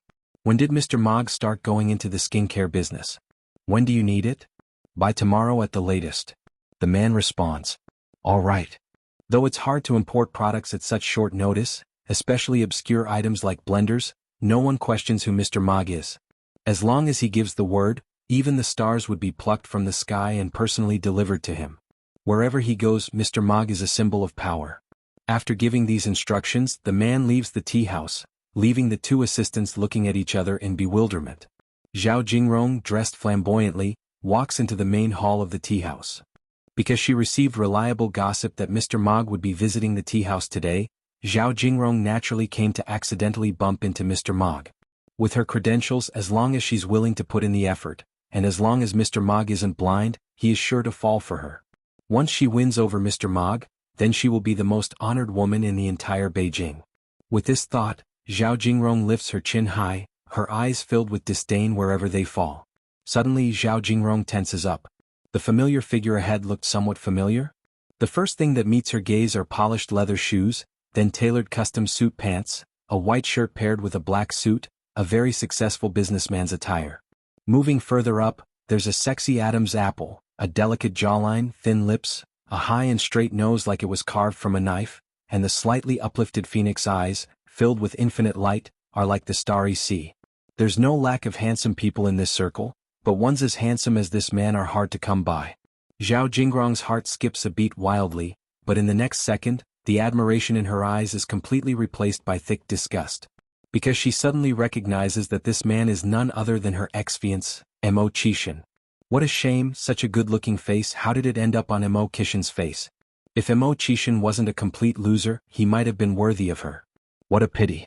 She doesn't need to guess why Mo Qixin would show up here.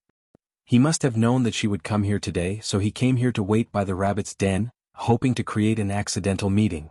Such a man is really horrifying. Isn't he done already? They're clearly divorced, yet he still wants to pester her. Just like a fly. Disgusting. Chapter 175. Mr. Mog, humble and mysterious, invites guests to dinner. As for a lady of her caliber, how could she possibly be suitable for a good-for-nothing like Mo Qixin? Zhao Jingrong swallowed her disgust and walked straight to Mo Qixin. Mo Qixin? Yes. Mo Qixin raised an eyebrow slightly. Zhao Jingrong angrily said, Mo Qixin, what the hell do you want? Didn't I make it clear when I was at your Missouri family's place last time? We won't have any relationship in the future. Can you please be aware of your own situation? Is it fun to keep pestering me like this? Does he have no shame at all? Mo Qixin chuckled. Ma'am, it seems like you're the one who's not realizing your own situation. Is it fun to throw yourself at me like this? Throw herself at him? Would she throw herself at this loser? Zhao Jingrong snorted lightly, her eyes filled with sarcasm. I would throw myself at you? Don't daydream. If that's not the case, could you please step aside? Mo Qixin looked down on Zhao Jingrong and spoke slowly. Good dogs don't stand in the way. The last sentence, although a dirty retort, came off rather elegantly from his lips, without a hint of discord. With that, Mo Qixin pushed past Zhao Jingrong, strides towards the exit whilst taking out a handkerchief from his pocket to carefully wipe his fingers, as if they'd been dirted. Upon passing a garbage bin, he promptly threw the soiled handkerchief in. This scene had Zhao Jingrong trembling with fury. For someone so despised, how dare he treat her like this? Mo Qixin walked directly out to the tea room, pushing away a Phoenix brand bicycle and left. A bicycle? This loser isn't even ashamed of riding an old bicycle. Indeed, you can't make a silk purse out of a sow's ear. Seeing this, Zhao Jingrong's eyes filled with disdain, and much of her anger dissipated. Although a bicycle is a rarity in this era, and an unattainable luxury for the average family in the wealthy circles, the cost of a bicycle is less than what they'd spend on an afternoon tea. Emo Chishan will only ever amount to riding a bicycle in this life. Second floor of the tea room. Two blonde-haired, blue-eyed men stood on the balcony. One of them exclaimed, "Why would our Mr. Mog go out on a bicycle?" It just didn't fit his persona. For someone like Mr. Mog, at the very least he should be chauffeured around in a private jet, or if not, at least a car. What the hell is with the bicycle? Who would believe that the mighty Mr. Mog's vehicle of choice would be a bicycle, if they hadn't seen it for themselves? It's truly a subversion of one's sense of reality. Another replied, "Mr. Mog keeps a low profile, I've heard even his parents and friends don't know about his achievements." My God. That's seriously low-key. Ordinary people, if they have any achievement, can't wait for everyone to know about it. But Mr. Mog, he keeps his success to himself. And I family's home. Ni Yang's skincare products have been selling extremely well recently. Ni Yang calculated that she had made 2,000 yuan so far from her skincare line. Adding in her previous savings and deducting daily expenses, Ni Yang currently had a total of 4,250 yuan in her account. Just then, the voice of Ni Tsuehua could be heard from outside. "Yang Xiaomo's here." Ni Yang promptly put away the money. "Oh, he's here." Emo Chishan didn't arrive alone. A man who looked somewhat like a sidekick accompanied him. "Brother Emo." Emo Chishan nodded. "This is my friend Wu Darning. He's the middleman dealing with those imported mixers." "Hello, Sister Yang." Wu Darning bowed his head to Ni Yang. "Sister Yang? Is she that old?" It felt rather awkward to be called Sister Yang by someone who looked nearly twice her age. Ni Yang was taken aback for a moment, then said, "Hello, Mr. Wu." Wu Darning was shocked. "Sister Yang, there's no need for formalities. We're all friends here, just call me by my first name." "Call him Mr. Wu. He's afraid that Brother Six will beat him up." Emo Chishan continued, Yang, the mixer that Wu Darning brought over for you is here." "Really?" Ni Yang was somewhat surprised. "Yep." Emo Chishan nodded. "It's in the yard right now, come and take a look." Ni Yang followed Emo Chishan out. There was a blue farm truck parked with a grayish-green machine in the yard. The machines of this period hadn't undergone much improvement, so they were quite heavy and bulky. Chapter 176. Mr. Mog, humble and mysterious, invites guests to dinner _4. Yang, does this look okay to you?" Emo Chishan continued to ask. Ni Yang nodded. "Yes, it's okay. Thank you, Brother Emo." Emo Chishan smiled faintly. "No need to thank me. I didn't do much." Ni Yang turned to Wu Darning. "How much does this machine cost?" Wu Darning said, 500 yuan. 500 yuan? Is it so cheap? As far as Ni Yang knew, ordinary color TVs in the market are selling at high prices of 1,000 to 1,500 yuan now. Regular black and white TVs are also around 500 to 600 yuan, not to mention large items like a blender. Ni Yang had previously asked about prices from secondary dealers too, to know that the price of a blender starts from at least a 5-figure sum. And even with such a high price, it wasn't available immediately, there was a waiting time, and an uncertain one at that. This 500 yuan was beyond Ni Yang's expectations. Seeing Ni Yang's reaction, Wu Darning rushed to say, "Sister Yang, if you think it's expensive, we can still negotiate the price." "No, it's not that," Ni Yang continued. "Won't you lose money if you sell it to me for 500 yuan? Wu Darning laughed. No. How can we businessmen make a loss? Sister Yang, let me tell you the truth. This machine was previously reserved by another buyer who paid 2/3 of the deposit but later breached the contract. I don't need this machine, so I'm anxious to sell it off. If you think the price is not right, we can still negotiate." Upon hearing this, Ni Yang nodded. No wonder it was so cheap, it was because of this reason. So it means she was quite lucky. This kind of chance is equivalent to winning a 5 million yuan lottery. Ni Yang then said, "Wait here, I'll go get the money for you." "All right." Wu Darning nodded. After Ni Yang left, Emo Chishan quietly gave Wu Darning a thumbs up. Wu Darning grinned sheepishly. In fact, there was no such defaulting buyer at all. And Wu Darning wasn't a trader of imported goods either. He was just delivering lines according to the script. And the director of this act was Emo Chishan. Emo Chishan knew Ni Yang would not accept this machine for nothing, and if he tried to give her such an expensive gift, it might backfire, so he had to make up a story. The actual price of the machine was 20 times the 500 yuan. Soon Ni Yang came out with the 500 yuan. "You count." Wu Darning took the banknotes and counted them. It's all there. Sister Yang, where would you like us to put this machine? And Yang thought for a moment, then said, could you please help me put it in the living room? All right. The two men got up on the truck and carried the 200-pound machine down to the living room. Thank you so much, here, have some tea. And Tsuehua brought over 2 cups of tea. Thank you, Auntie. Chishin took the cup and politely replied, no trouble at all. Wu Darning quickly added, yes, it's no trouble at all. After finishing their tea, Chishin and Wu Darning did not stay long. They quickly left the Anai family's house. This time Anai Yang packed lots of goodies for Chishin again. She also gave quite a few to Wu Darning. Wu Darning dared not refuse, took them nervously, and as soon as he got in the car, immediately handed all the snacks back to Chishin. Even if he had 100 times the courage, he wouldn't dare to eat Anai Quihua's food. Seeing all the snacks returned, Chishin's expression brightened slightly. The things Yang gave were only for him. An eerie silence fell in the car. Wu Darning initiated a conversation. Brother Six, our sister-in-law Six is really beautiful. Chishin narrowed his eyes, turning to look at Wu Darning. You were looking at her? Realizing the implications of his words, Wu Darning, terrified, hurriedly said, no. I wasn't. If you weren't looking at her, how would you know she's beautiful? Wu Darning, he wished he could vanish on the spot. A chilling voice came again, you won't have your bonus for this month. At this moment, Wu Darning wished he could slap himself. It's all because of your loose lips. It's all because of your loose lips. It's all because of your loose lips. On the way to the village, they didn't encounter many people. However, on their way back, they met many villagers who came to watch the commotion.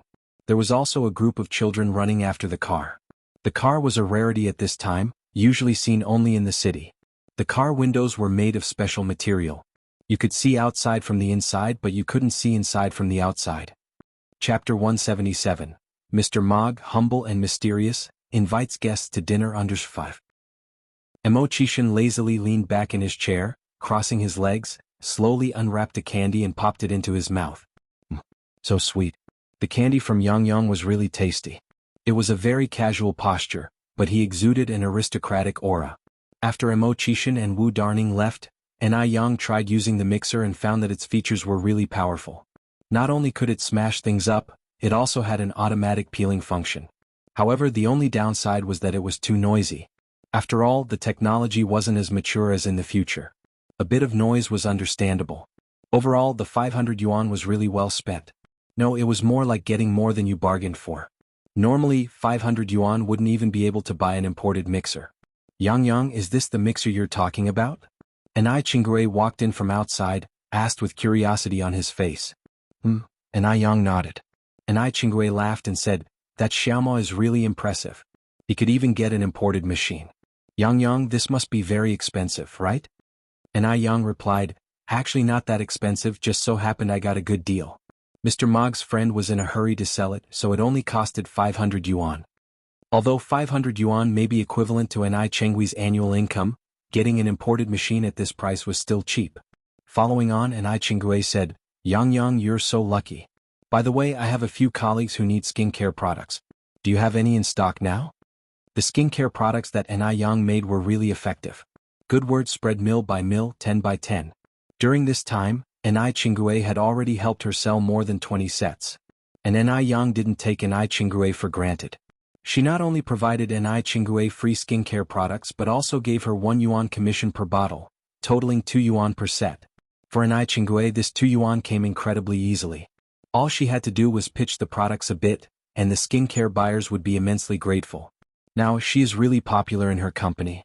Qinggui had always considered Yang as her lucky star. Ever since Yang moved here, her days had been increasingly prosperous. Yang said, I have 2 sets left, and how many sets do you need? Qinggui smiled and said, I need 5 sets, you can give me 2 first and I'll deliver them to them. Okay. Yang nodded and turned to go into the room to get the skincare products. When she went to bed at night, Yang laid in bed and thought hard. Since there's a growing market demand for her skincare products now, she has to start preparing some things. Firstly, she needed to register a trademark. Secondly, she needed to apply for production and health licenses and other documents. Lastly, she needed to research new products. Just selling facial cleanser and aloe vera gel wouldn't work. Watching the store being about to finish its renovation, these three major things had to be taken care of immediately. Otherwise, when everything piles up, there wouldn't be enough time. And Yang had always been an action-oriented person. Early the next day, she went downtown to apply for licenses. This era had few individual businesses and people's awareness of trademarks was weak.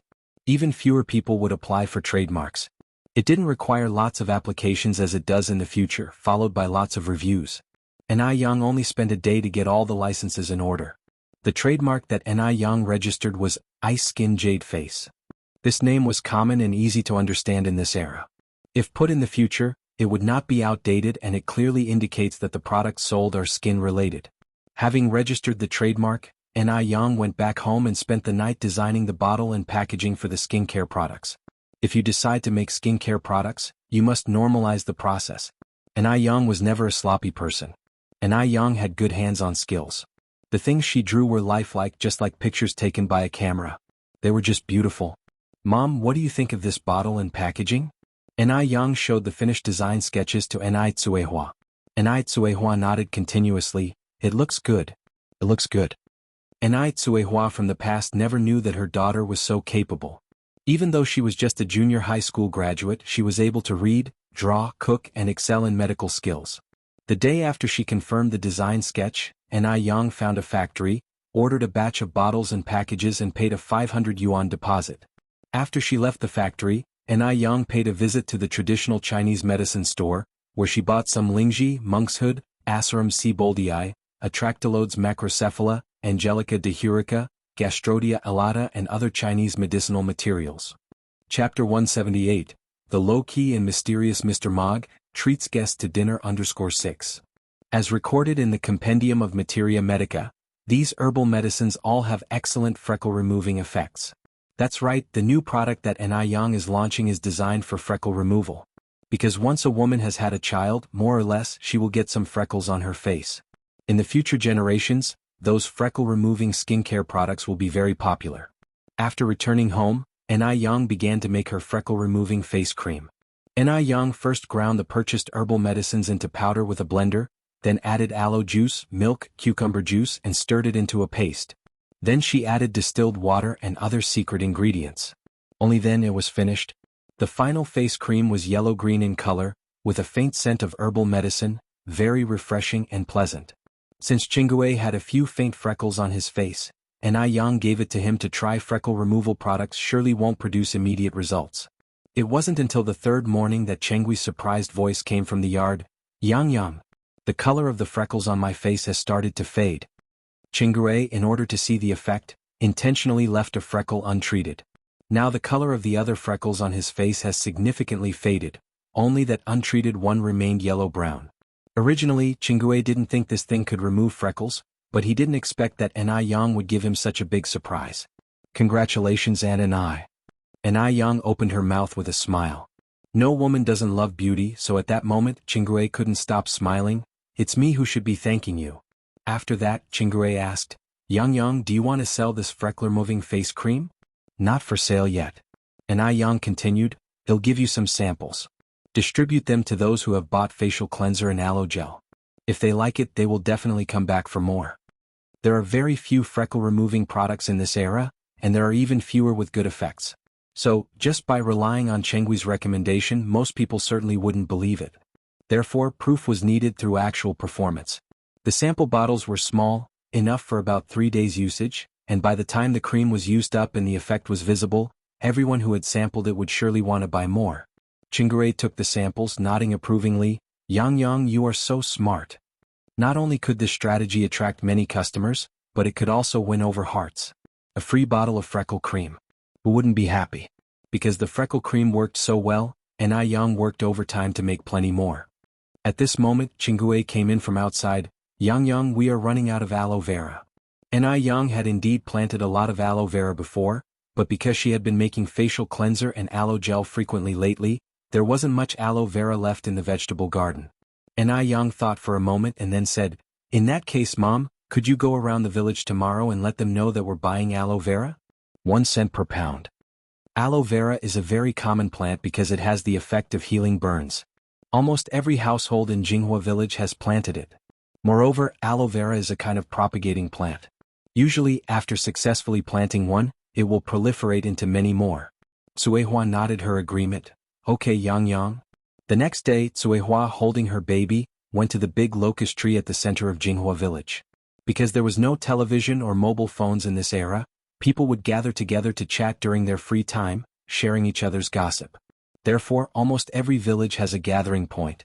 When idle, the women of the village would gather and chat. Whose daughter had a bad marriage, whose son got admitted to college, which couple had a fight last night, the latest gossip could always be heard at the gathering point. And the locust tree in the center of the village was the gathering point for Jinghua village. By the time Cuihua arrived, the women were already chatting lively. A few older women were chatting fervently, while the young girls and wives listened with interest. Seeing Cuihua coming, everyone greeted her warmly. Cuihua is here. Come and sit down. These are the melon seeds roasted by my family. Have some. These are the ripe persimmons from my garden. Not only was Cuihua beautiful, but she was also very honest and never gossiped about anyone. In addition to all the help that Yang had given to the villagers, Cuihua had also become one of the most popular women among these ladies. Chapter 179.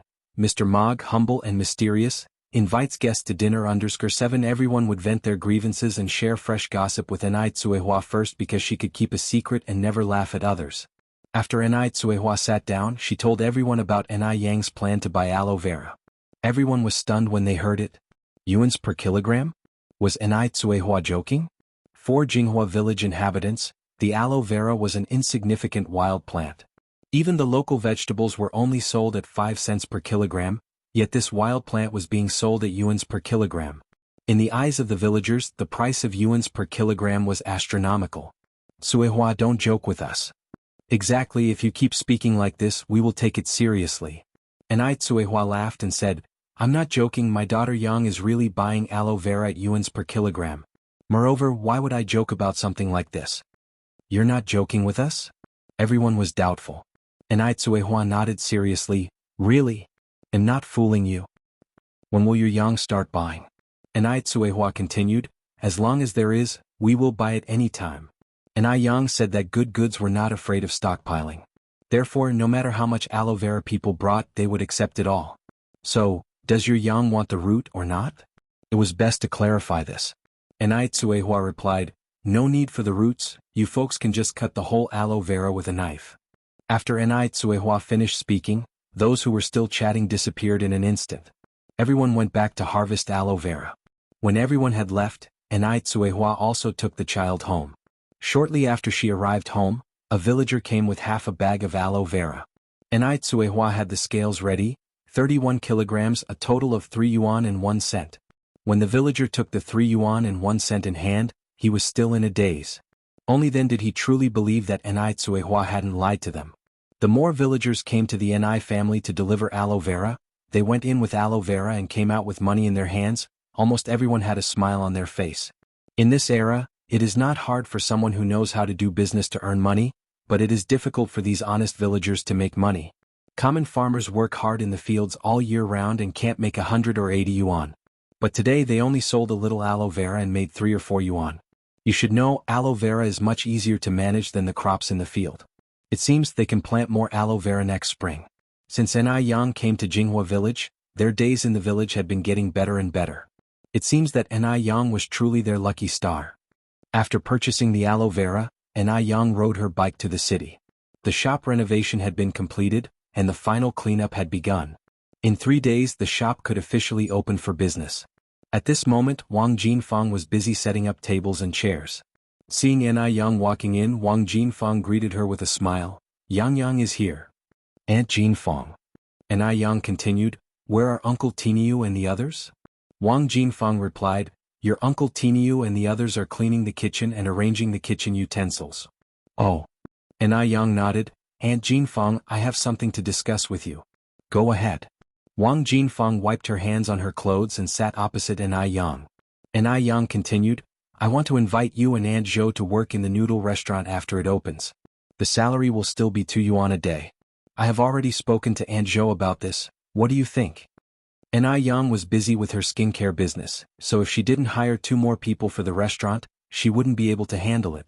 After considering all aspects, Zhou Qingshang and Wang Jinfang seemed to be the best choices. Zhou Qingshang was educated and reasonable.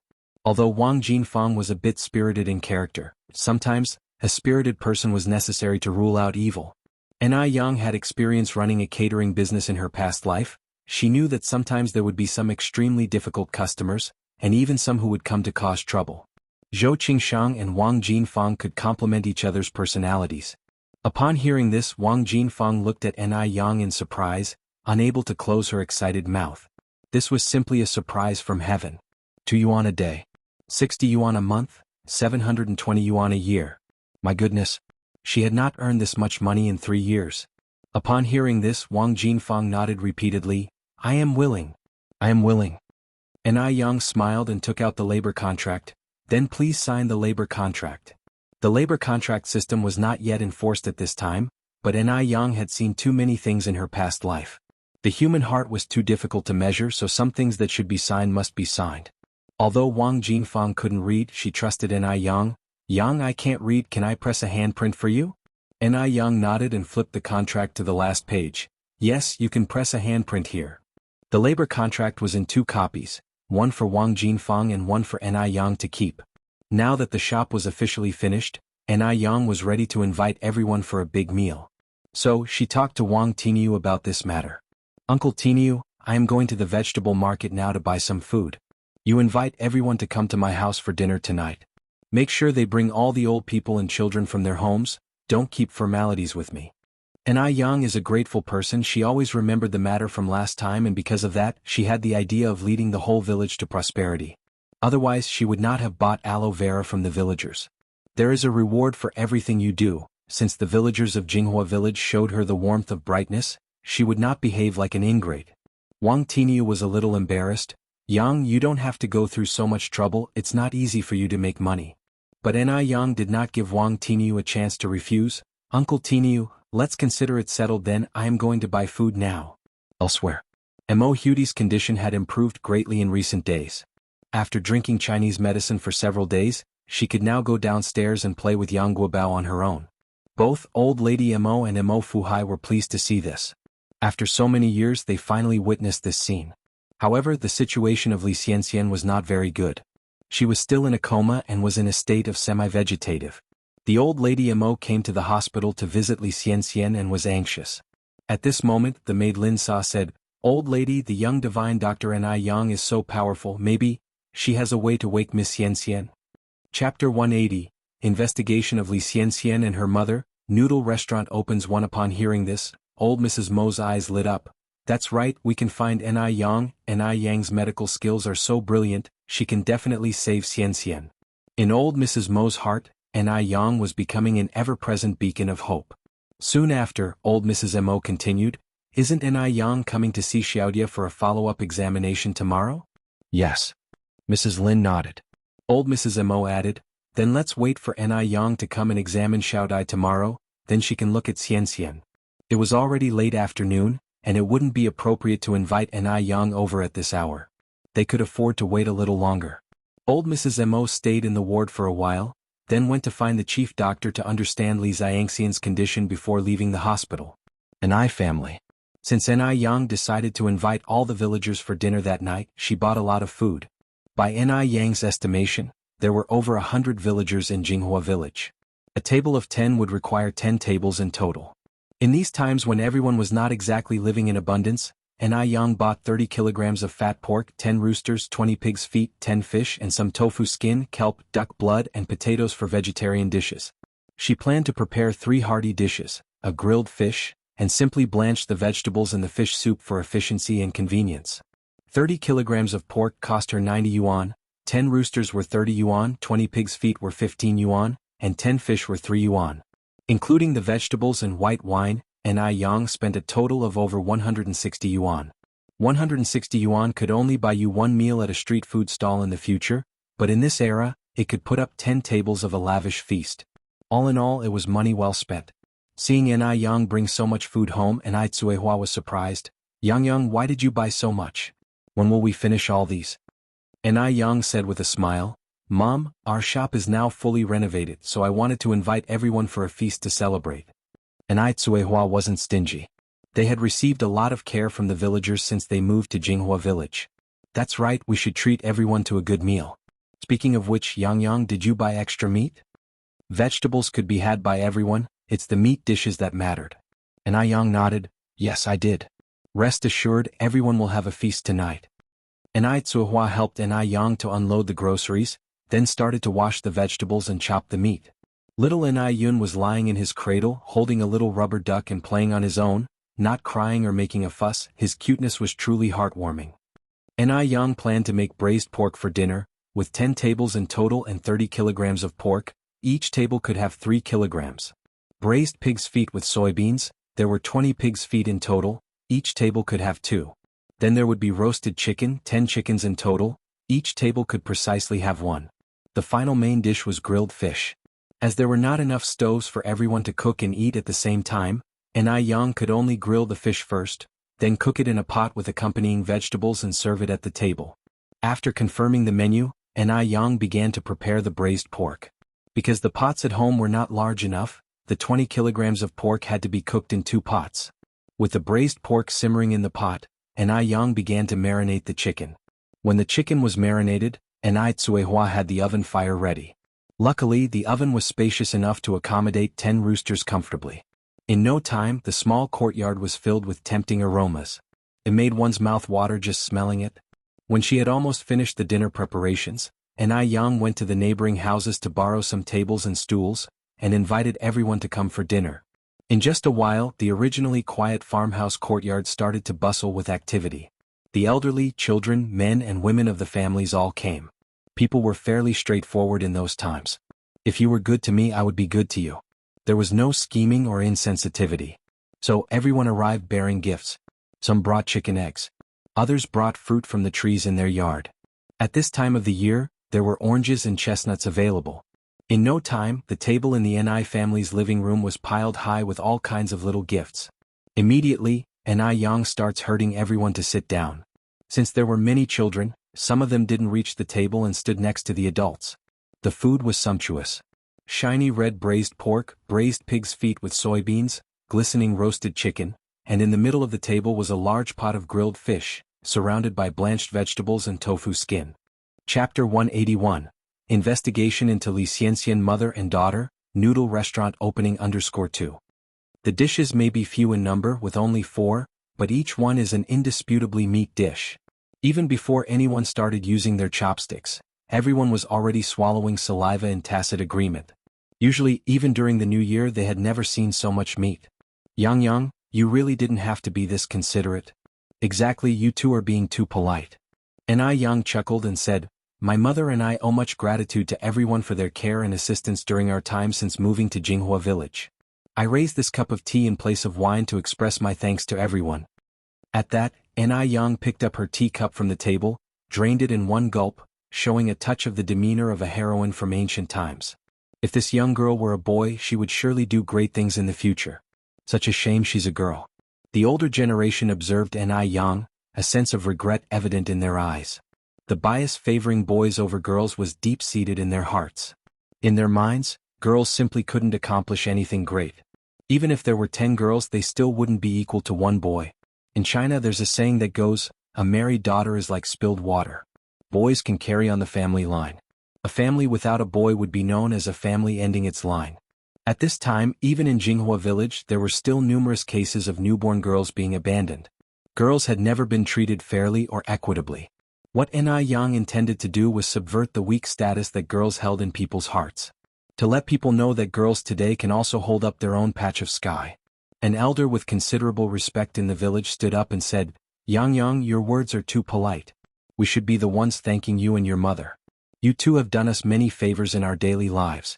Moreover, since you moved to Jinghua village, it shows that we are destined to be connected. Henceforth we are all part of Jinghua village. Old Ching is correct. You and your mother are part of Jinghua village. We're all from the same village, let's not talk as if we're from two different ones.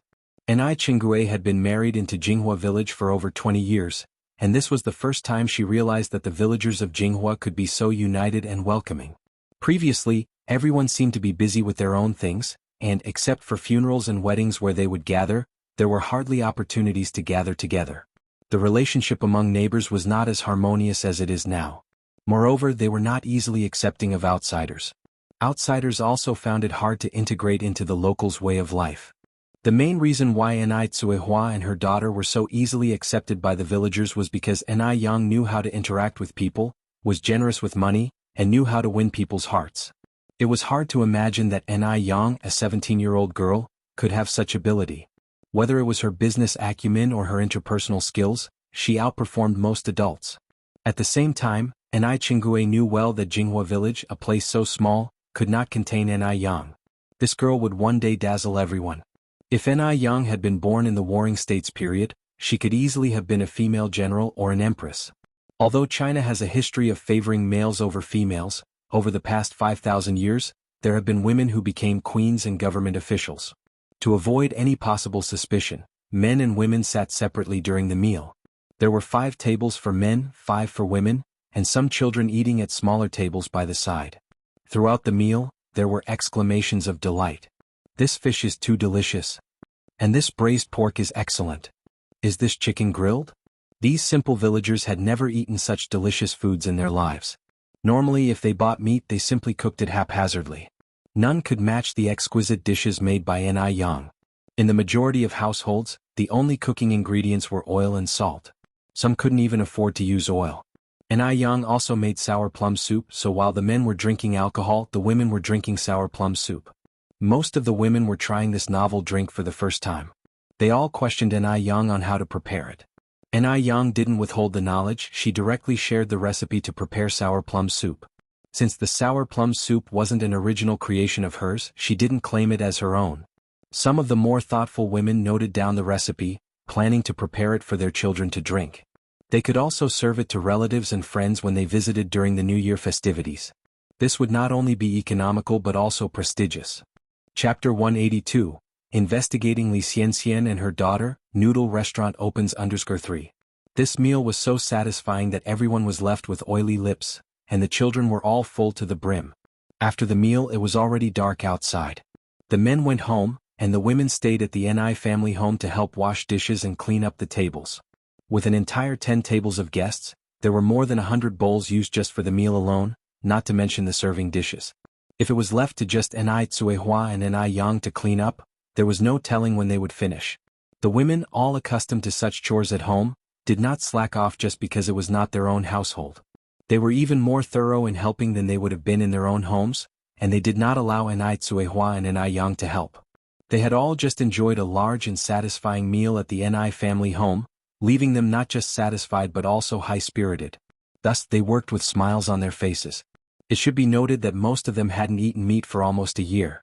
As the saying goes, many hands make light work, and amidst their chatter and laughter, the Nai family's courtyard was restored to its former state in less than half an hour. This meal was not just a simple meal for Nai Yang.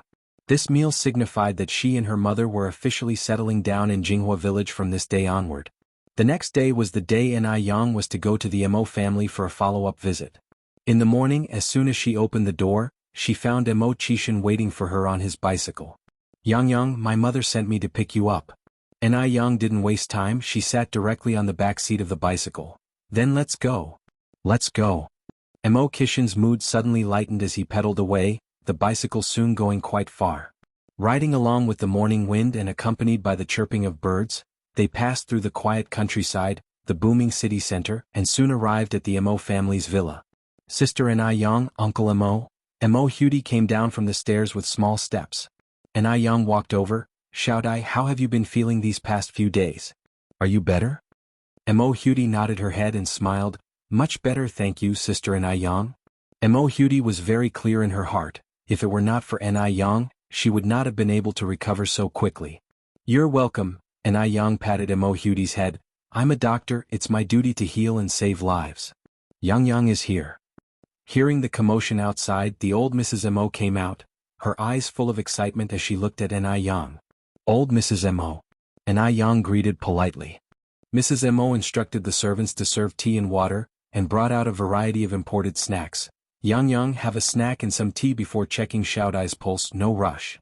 Nai Yang picked up the tea and took a sip, then took Mo Hudi's pulse. Mo Chishan quietly watched her.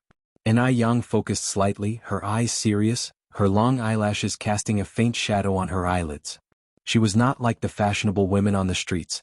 Every piece of clothing she wore had a subtle hint of antiquity. For example, now she was wearing a white knee-length cheongsam with a beige long coat over it. The collar of the coat was embroidered with a few proud red plum blossoms, echoing with the red buttons on the cheongsam. She conveyed both classical beauty and the youthful playfulness suitable for her age. Over the years, Mo Qixin had seen many girls, but none of them made his heart beat faster like Yang did. Mrs. Mo also was very satisfied with Yang. She was not someone who paid much attention to family backgrounds. Zhao Jingrong came from a prestigious family, but what happened in the end? Did she not still look down on people with her superior attitude? So, compared to family status, she valued a person's character more. After a while, Yang released Mo Hudi's wrist and then said, "Xiaodai's recovery is faster than I expected. If she continues this way, she should be almost cured after a month of taking the medicine. The metabolic rate of children is much higher than that of adults, after all." Mrs. Mo nodded her head, taking Yang's hand, and exclaimed, "Yang, we are so lucky to have met you. If not for you, Xiaodai might still be bedridden. Before you, Dr. Ace examined Xiaodai too. He even suggested a full blood transfusion for Xiaodai, claiming that she wouldn't survive without it." Looking back, that Dr. Ace's words seem alarmist, lacking skill and demeaning traditional Chinese medicine. Yang smiled. "Actually, blood transfusion is an option, but it carries more risk. Western medicine, based on natural science, aims to cure problems directly, treating the symptoms. However, traditional Chinese medicine, based on philosophy, sees the human body as a whole system, advocating treatment from the inside out, slowly adjusting. Firstly, cure the root cause and the symptoms will naturally improve." Chapter 183. Investigation into Li Xianxian mother and daughter noodle restaurant opening carrot. Upon hearing this, Mo Baichuan, who was about to enter, halted. He could hardly believe that these words came from Yang's mouth. He vividly remembered the night Mo Hudi's accident occurred. Dr. Ace had found him, denounced everything about traditional Chinese medicine, even boldly declaring that without his treatment, Mo Hudi only had death as an option.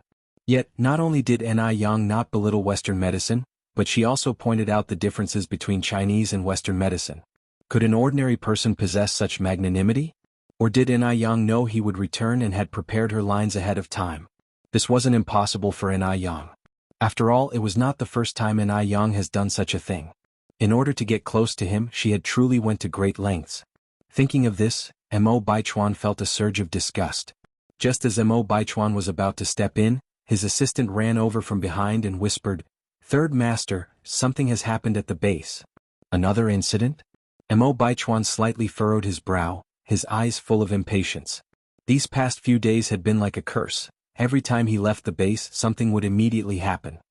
He was nearly suffocating from being tangled up in these trivial matters. "Let's go." Mo Baichuan turned around and strode towards the door.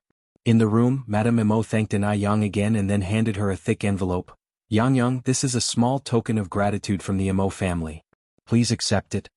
In principle, money cannot measure the act of saving a life, but Madame Mo couldn't think of any other way to thank Yang. "Madam, I accept your kind intentions, but I can't take so much." Yang opened the envelope, symbolically drew out a couple of large notes. "Taking these is enough. It's difficult to see a doctor, to find medicine, even harder to consult a doctor. If I were to take this much money from you, it would break the rules and no one would dare come to me for treatment anymore. Doing good deeds would bring blessings." This was a lesson Yang learned from being reborn. Therefore, Yang not only treated the rich but also ordinary people. If word got out that she charged sky-high consultation fees, what were those struggling people supposed to do? In this life, she intended to use her medical skills to help even more people. Madame Mo looked at Yang, her eyes full of admiration. Girls as good as Yang were hard to come by in today's world. She was very authentic, no deliberate flattery in her words, no smugness for curing Mo Hudi. Throughout, she retained a calm demeanor. It was as though she was like an orchid in an empty valley, quietly elegant. Good. Madame Mo held Yang's hand, lavishing her with praise. After a while, Madame Mo remembered the business at hand and continued, "Yang, I have a younger relative. She tried to commit suicide some time ago by slashing her wrist and has not woken since. Do you think you can make some time today to see her?" Yang nodded. "I can." Madame Mo excitedly said, We can go right now. Mom, Imo-chan followed their pace. I'll accompany you too. The three of them arrived at the hospital together. When Yang saw the patient lying in bed, she froze. If it's not Xianxia, then who is it? Even though Xianxia was considerably younger than in her previous life, Yang recognized her at first glance. What was Xianxia's connection with the Imo family? Yang vaguely remembered that in her previous life, there was a scar on Xianxia's wrist. So, it was from this time. But why did she try to commit suicide? Although shocked, Yang's face did not reveal anything. She reached out and rested her hand on Xianxia's wrist. After a while she lifted her head and said, "I'm sorry, madam, but I'm unable to help this young lady." Madame Imo was taken aback. Alt? How could that be? Is Xianxia she? If even Yang, with her excellent medical skills, was unable to cure Xianxia, did that mean there was really no hope for her? Yang continued, "This miss suffered external wounds, while my expertise is complex and difficult illnesses. I'm truly sorry, madam." Actually, for Yang, Xianxia's condition wasn't a difficult case. But without understanding what happened in her past life, Yang couldn't save a person suspected of killing her. In her past life, the last person she saw before her death was Xianxia. The suspicion on Xianxia was just too great. In fact, in her previous life, Yang and Xianxia weren't very close, having only met 2 or 3 times. But because the last person she saw before the accident was Xianxia, Yang had an exceptionally deep impression of her. Chapter 184. Investigation into Xianxia mother and daughter, noodle restaurant opening _5. Theoretically, she and Xianxia weren't very familiar. Xianxia had no motive to kill her. But why, after seeing Xianxia, did she die? Moreover, the more Yen looked at Xianxia's face, the more she thought she resembled someone. Who did she resemble? Yen squinted her eyes. Li Shu. Right. It was Li Shu. Especially that mole on the left cheek, it was exactly like Li Shu's. Could Xianxia be Li Shu's daughter? In her past life, Li Shu spent her lifetime with Mu Jinbao. Aside from knowing that Li Shu had a son later on, Yen never knew that Li Shu also had a daughter. What on earth was going on? The more Yen thought about it, the more uneasy she felt. She was still pondering it as she walked out of the ward. Yang, what's the matter? Imo-chan asked when he saw her absent-mindedly walking out of the ward. Yen gave a faint smile. Nothing, perhaps the ward is just too stuffy. As she finished speaking, Yen continued, "Who was that girl that slit her wrists? What's her relationship with your family?" Imo-chan replied, "Actually, there's not much of a relationship. Her name is Xianxia, she is a sophomore student at Beijing Normal University and she works part-time as a personal assistant to my eldest nephew at a base. Because she helped my mother before and she's an orphan, my mother has been quite close to her and has even considered her a potential granddaughter-in-law. So, it turns out that Xianxia had such deep ties with the Imo family." Yen continued, "She's an orphan? If Xianxia was indeed an orphan, then wouldn't the hypothesis of her being Li Shu's daughter be invalid? She knew too little about Xianxia from her past life, and for the moment, couldn't connect any dots." "Yes," Imo-chan nodded. "Do you know her?" Yen shook her head. "No, I just find her somewhat familiar." "Oh." Imo-chan nodded. They reached the hospital lobby. Yen continued, "Brother Imo, I have something to attend to. I must go now, please say goodbye to the old lady for me later." "I'll let the driver take you," Imo-chan said. "No need," Yen smiled. "I have something to do downtown." "All right," Imo-chan nodded. "Take care on your way." "Yes, I will." Yen nodded, turned and left. Soon, her figure disappeared outside the hospital. Imo-chan leaned against the door frame. After a while, he pulled a cigarette out of his pocket, lit it slowly, propped it in his mouth, looking carefree yet dignified. After leaving, Yen went directly to a private detective agency. Just like in the movies, the detective wore a black suit, a black hat atop his head, even holding a pipe, appearing very professional. "Hello, beautiful young lady, how may I assist you?" Although the detective had seen many beauties, he was slightly stunned when he saw Yen. He had seen many beauties, but a beauty with such spirit was a first. Some people, despite being beautiful, lack soul. But the young girl in front of him was different. Her beauty emanated from within. A rare oriental beauty. "Help me investigate 2 people." Yen slowly opened her mouth. "Which 2?" The detective handed a pen and paper to Yen. "Please write the details on the paper." Ni Yen took the pen and paper. In no time the sound of rustling filled the air. About 10 minutes later she handed the paper back to the detective. These two people. Li Shu, Li Xianxian? Ni Yen nodded. Just investigate what's written on the paper. How many days will it take for the results to be known? The things you want to investigate are relatively simple, so results should come in about a month, the detective replied. The transportation of this era is not developed. Going anywhere required an introductory letter and certification. Moreover, not every city had an airport, so return trips tended to be time-consuming. Ni Yen continued, then it'll come back in a month. All right, the detective nodded. Please deposit the travel expenses, hardship allowance, board and lodging and investigation deposit first, with the full amount being given for travel expenses and board and lodging. How much? Asked Ni Yen. The total cost of these fees is 300. The detective continued. After the task is completed, you still need to pay another 500. Since there was no technical skill required for the investigation, Ni Yen requested, as long as he ran around and asked a few people, the information should be available, so the price wasn't high. Things like rich housewives wanting to know if their men were having an affair outside, those cost more, basically starting from 2000. Chapter 185. Investigation into Li Xianxian mother and daughter noodle restaurant opening _6. Although it was only a total of 800 yuan, it was kind of expensive for Ni Yang at the moment. After all, she just bought a shop, finished the refurbishment and was a little tight on cash. But Ni Yang paid without any hesitation. After all, this matter was related to her own safety. She always felt that her past lives' experiences and the cause of her death had a lot to do with Li Xianxian and Li Shu. So, she had to figure it out to have peace of mind. Having lived one life wrongly in this life, Ni Yang wanted to fully enjoy the great life. She couldn't leave any safety hazards. By the way, the last live's revenge should be reported together. Thank you for your trouble. Ni Yang grinned slightly. The detective bowed. No problem, my surname is Zhou, just call me Xiao Zhou. Ni Yang nodded. After leaving the detective agency, Ni Yang felt a lot more relaxed. This matter could be handed over to the detective for investigation, because Li Xianxian couldn't harm her at the moment. The most pressing thing was to make money. With money came a sense of security. Because the noodle restaurant was opening tomorrow, Ni Yang made another trip to the restaurant. In the restaurant, Wang Jinfeng and Zhou Qingshang had already started making fish bone soup in preparation for tomorrow's opening. Since Ni Yang pickled the sauerkraut herself and prepared the chili in advance, making sour fish wasn't a technical task as long as the fish slices were thin enough. Both Wang Jinfeng and Zhou Qingshang were clever people. Once Ni Yang explained, they knew what to do. Aunt Zhou, Aunt Jinfeng, thank you for your hard work. Ni Yang walked in with a smile. Zhou Qingshang laughed. It's not hard.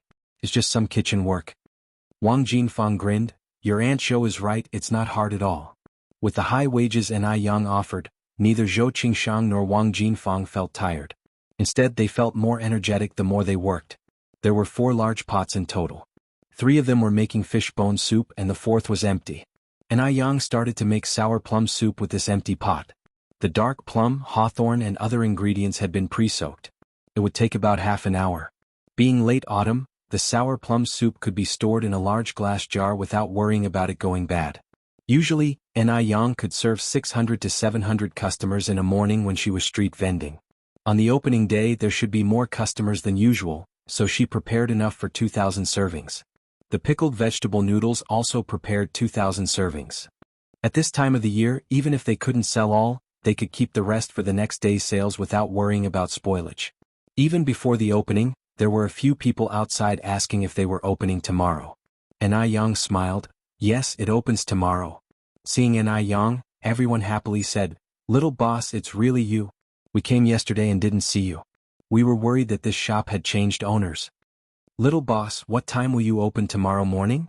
Ni Yang said, we open at 6 o'clock tomorrow morning. Will the sour plum soup be given away for free to those who come to eat noodles tomorrow? Ni Yang nodded. Yes, everyone who comes to eat noodles gets a cup of sour plum soup.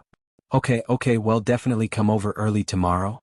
In Ni Yang's absence, Sun Chuanxiang made a lot of money.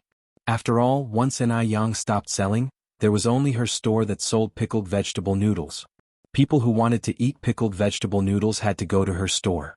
Sun Chuanxiang proudly changed the price of the sour fish noodles to 3 yuans and 5 cents per bowl, 5 cents more expensive than what Ni Yang used to sell. Even so, there were many people who came to eat every day. At this time, Sun Chuanxiang worked overtime to sell pickled vegetable noodles and made more than 5,000 yuan in just a month. With these 5,000 yuan, her son's tuition was all set. To make it up for the hard times her son had been through, Sun Chuanxiang increased his weekly food allowance to 100 yuan. She could make 5,000 in 1 month, 10,000 in 2 months, and 60,000 in a year. What's 400 to 500 yuan spent by her son a month compared to that? The more she thought about it, the happier Sun Chuanxiang got. She even couldn't help humming a little tune as she cooked the noodles. At this moment, her sister-in-law, Xianxia, walked over with a worried look on her face. "Sister. What's wrong?" Xianxia continued, "I heard that Yang, that little girl, has bought a shop, and it will be open tomorrow." Chapter 186. Investigation into Xianxian mother and daughter noodle restaurant opening? What? Sun Chuanxiang turned pale with fright. Xianxia repeated what she just said. She had been helping out here for some time, and Sun Chuanxiang had given her quite a few benefits. If all the business was taken away by Yang, wouldn't she lose out in the future? After getting a clear understanding of the situation, Sun Chuanxiang dropped the bowl she was holding. She bought a shop? That damn little bitch actually bought a shop. Where did she get the money to buy a shop?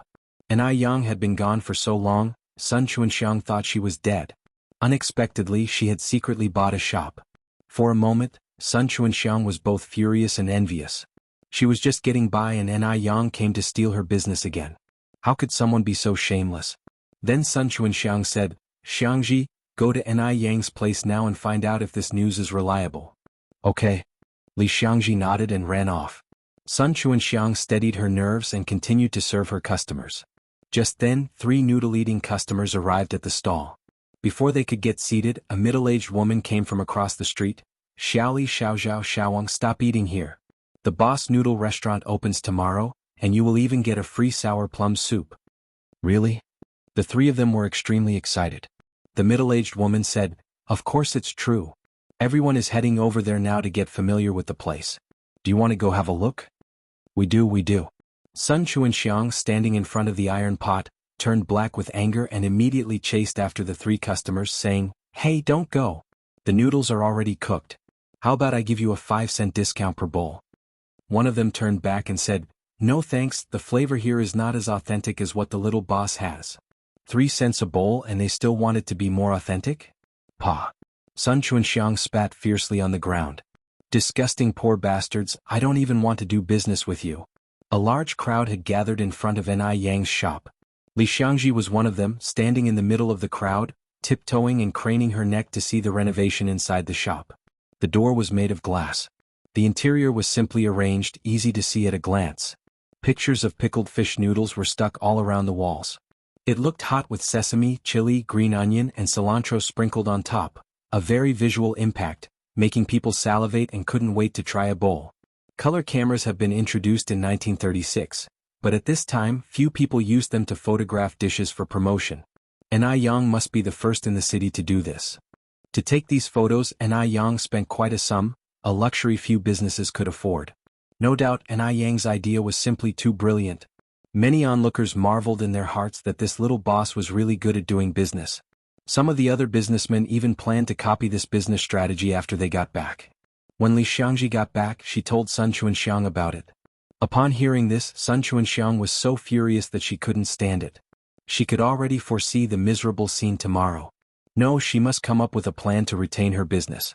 Is Yang selling a bowl for 5 cents less tomorrow and also giving out a cup of sour plum soup?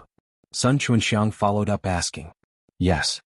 Xianxia nodded, but not everyone gets a 5-cent discount, only those with cards get it, but everyone does get a sour plum soup. Okay. Sun Chuanxiang nodded, then we'll sell it for 1 cent a bowl. Since fish was not expensive, the cost of a bowl of noodles was about 3 cents. Even if they were sold for 1 cent a bowl, there were still profits to be made, just less than before. Although she was at a disadvantage in terms of taste, she could drop the price. Let's see if Yang has the guts to lower her prices too. She didn't believe that if she sold it for 1 cent a bowl, no one would come to eat. At around 5 o'clock the next morning, Yang arrived at the restaurant. Although the opening time was set for 6 o'clock, people started lining up around 5:30. At around 5:40, A small truck parked in front of the store and 5 or 6 workers started arranging flower baskets at the entrance. Someone also brought a red carpet. And Young wondered, "Sir, are you sure you've got the right place? I didn't order these things." The flower delivery man checked the delivery note. "It's 518 Yurdist Road, all right. These things were ordered by a Mr. Imo to be delivered here." "Mr. Imo?"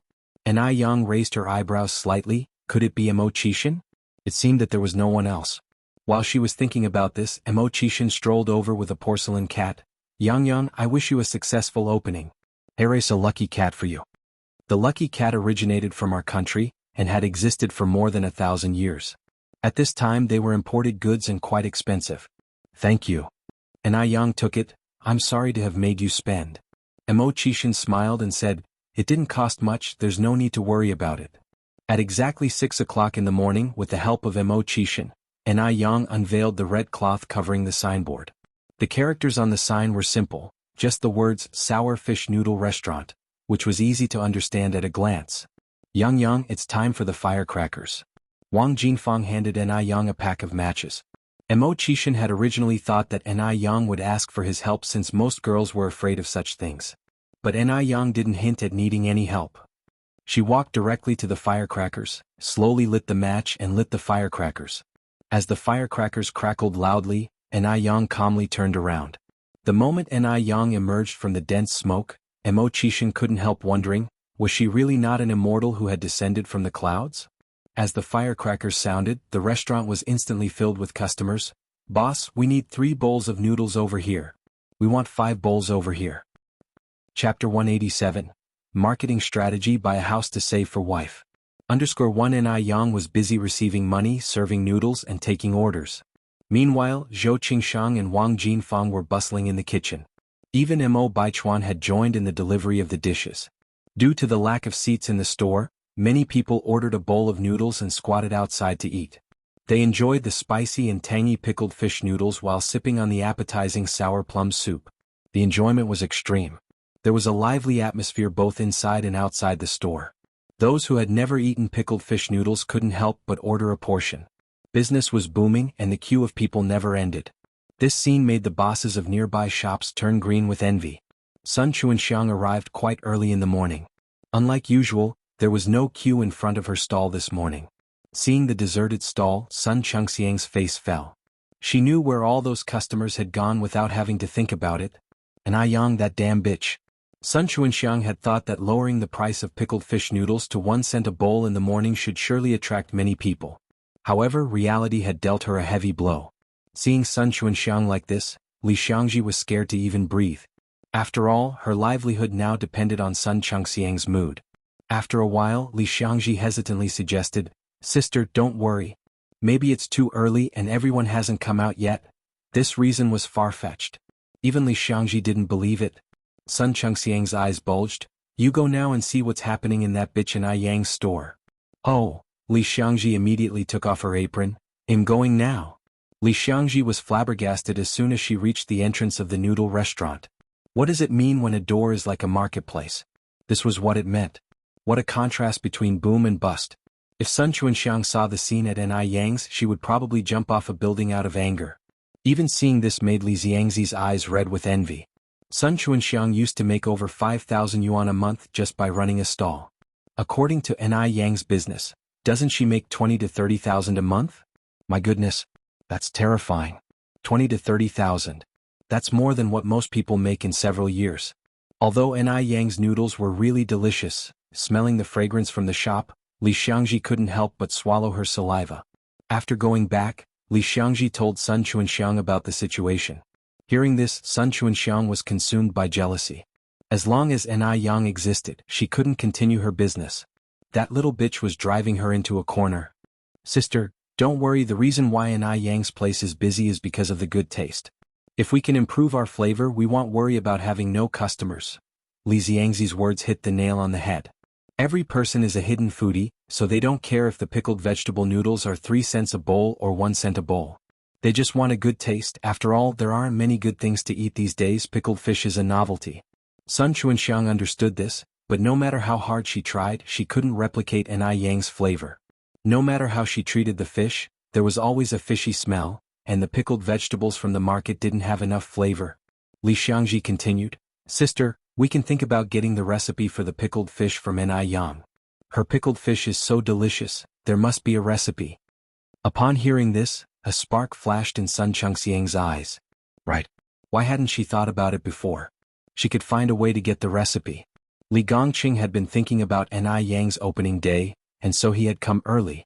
Seeing the busy figure in the shop, Li Gongqing almost thought he was hallucinating. Was that Mo Qixin?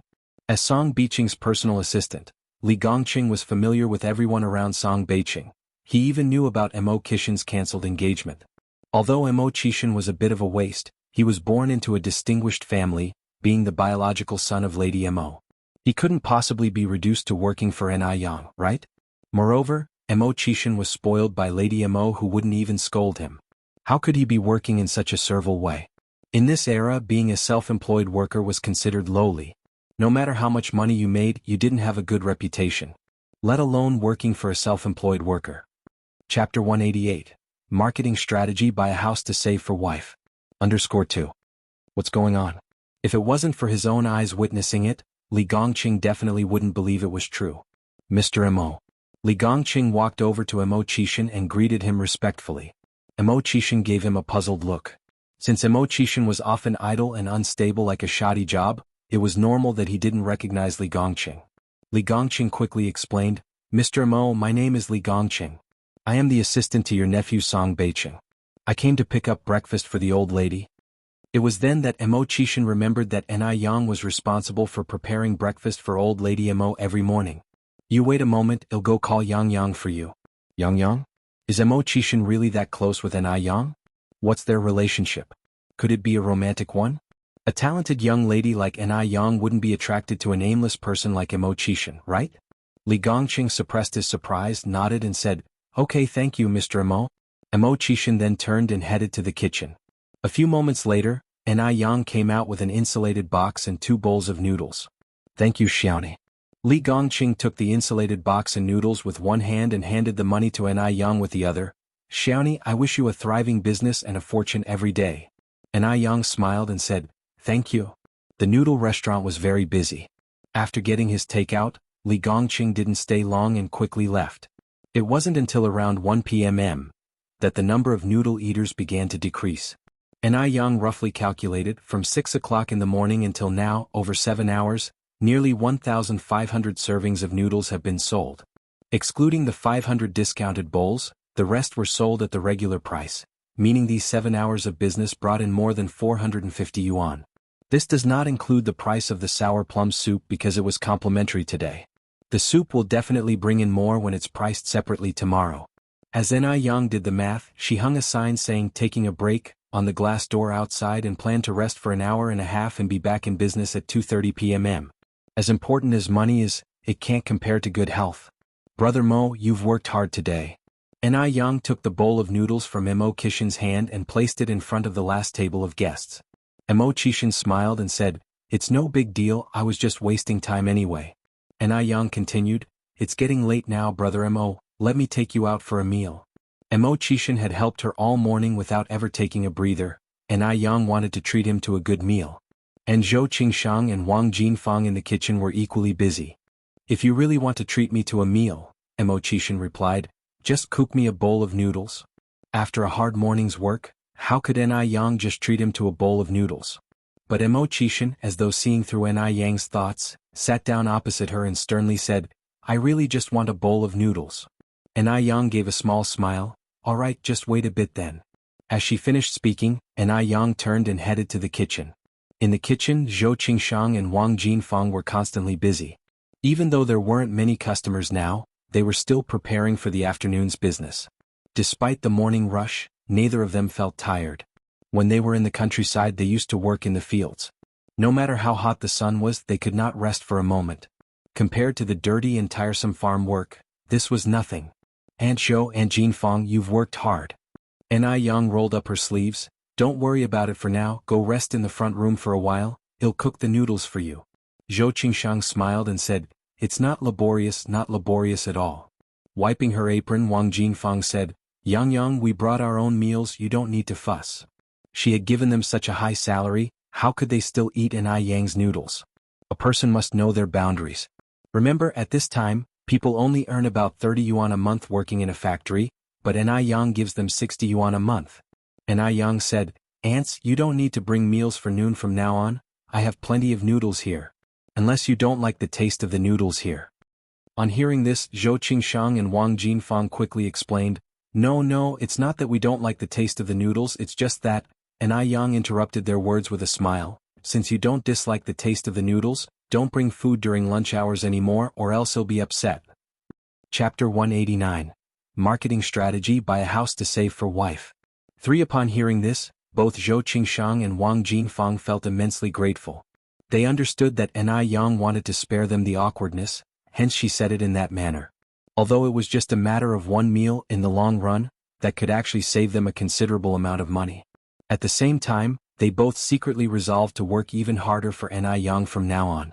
Yang, guiding Zhou Qingshang and Wang Jinfang to the exit, said, "Two ants, you may rest now.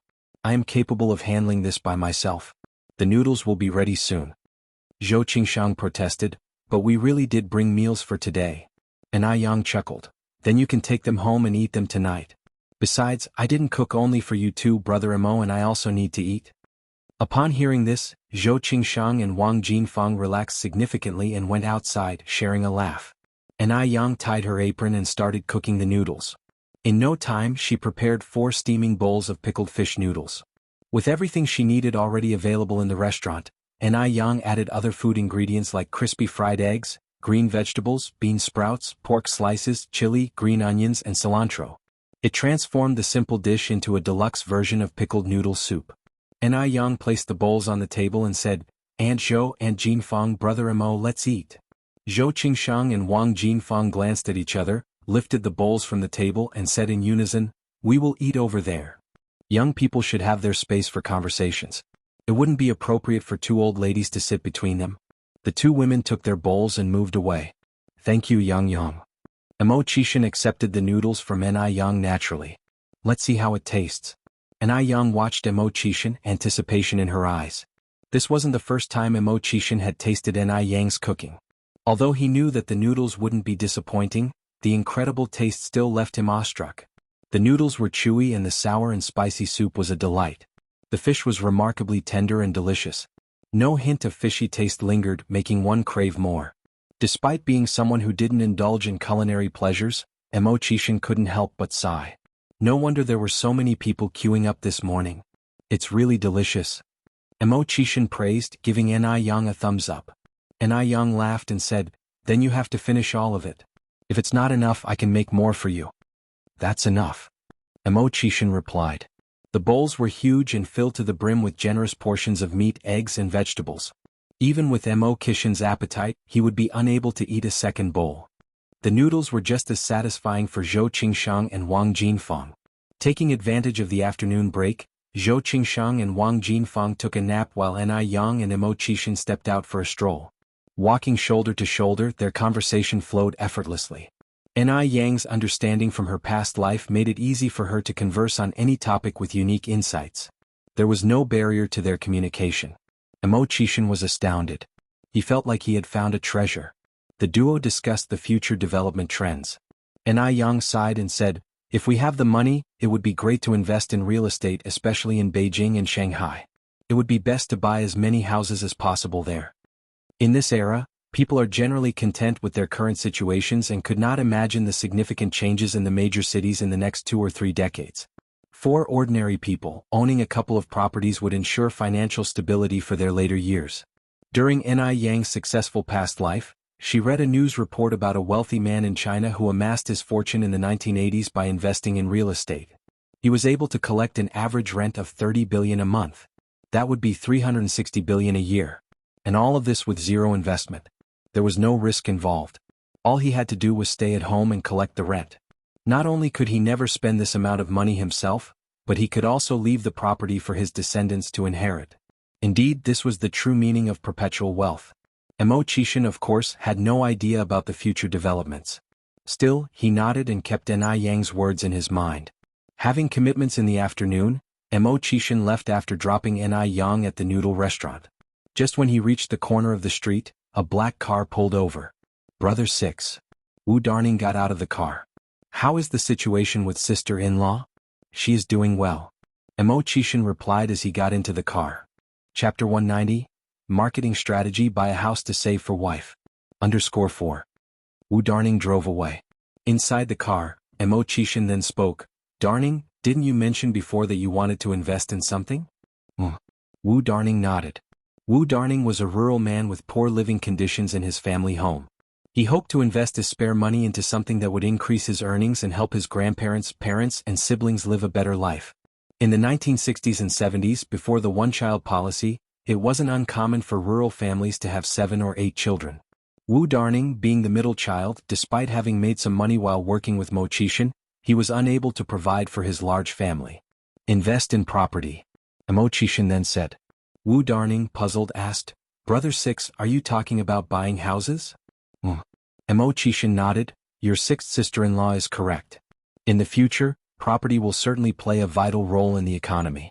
Investing in several houses in Beijing will be stronger than any other investment. He carefully thought about it. Actually, what Ni Yang said made a lot of sense. In these times of great change, university graduates are allocated jobs in big cities, farmers are coming to big cities to find work, individual businesses are moving to big cities. As the population increases, the rise of house prices is inevitable. Wu Darning laughed. Houses can't be eaten or worn, it's enough to have a place to live. Besides, I have a homestead in my hometown. I plan to build a brick house during the new year so the whole family can move in. In the 80s, most farmers lived in straw or mud houses. Building a brick house was a remarkable thing, equal in honor to having a college student in the family. Wu Darning's ability to build a new house in his hometown can be considered as bringing honor to the Wu family. Mo Qixin chuckled. Instead of spending money on building a house in your hometown, it would be better to buy a large house in Beijing. This way you can use it for investment and for living. It simply kills 2 birds with 1 stone. Building a house in the countryside at this time is not cheap. It is more or less like buying a house in Beijing, and buying a house may even be cheaper. Let's forget about it. Wu Darning scratched his head while laughing. My family in Beijing doesn't have any relatives. If I really bring my parents and grandparents over from my hometown, they may not be used to it. How could a house possibly appreciate in value? With Beijing's population so thin, what if he ends up with lots of vacant houses that he can't sell? Who will he cry to then? In Wu Darning's view, the suggestion to invest in property is simply unreliable. Brother 6, where are we going now? Wu Darning turned to look at Mo Qixin.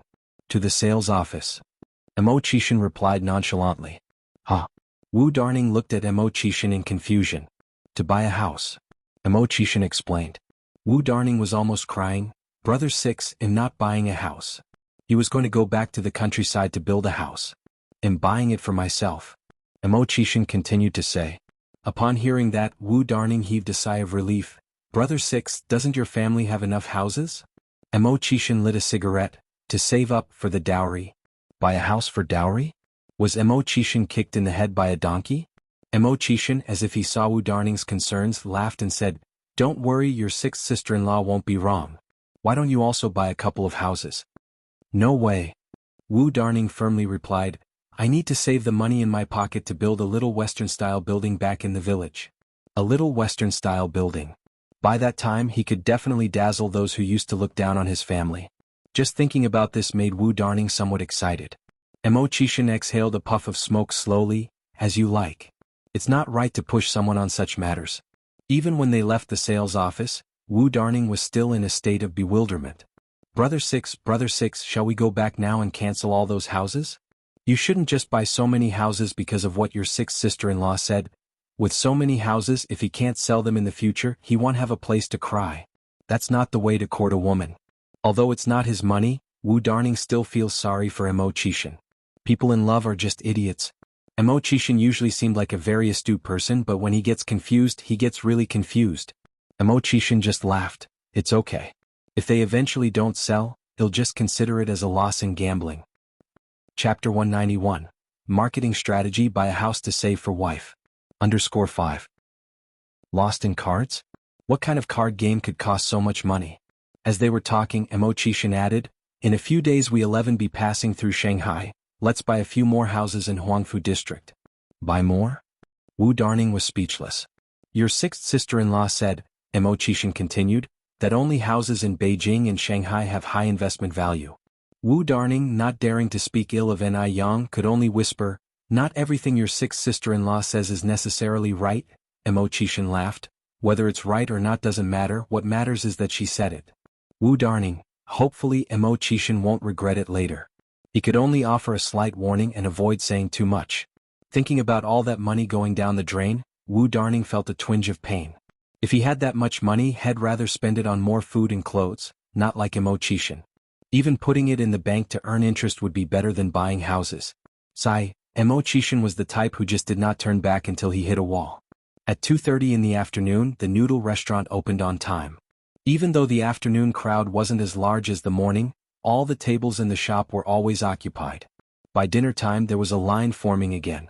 Luckily, Ni Yang had prepared plenty of noodles and fish soup in advance, otherwise they wouldn't have been enough. Despite good business, Ni Yang didn't stay open too late and closed punctually at 7:30. Firstly, it was for health reasons. Secondly, it was a marketing strategy. She had to keep her customers longing, maintaining an air of mystery to attract more new customers. If the restaurant were open all the time, it might seem too cheap to customers. That night, back home, Ni Yang sat on the bed and went over the day's accounts. She found that the day's total business actually amounted to 850 yuan. The total cost of electricity, water, gas, labor, and ingredients was about 2 yuan. After deducting these, the net profit was 750 yuan. Along with the good sales of facial cleanser and aloe vera gel in the past few days, she could make around 900 yuan a day, which amounted to 27,000 yuan a month. Even though she could earn more than 20,000 yuan a month, Ni Yang was not satisfied at all. After all, in her previous life she was a boss playing with millions within minutes. She had to work harder. After securing the money, Ni Yang went to cook. Suehua had already washed the vegetables, so Ni Yang just had to cook them. In no time Ni Yang had cooked 3 dishes and a soup. The first dish, stir-fried pork with cowpea.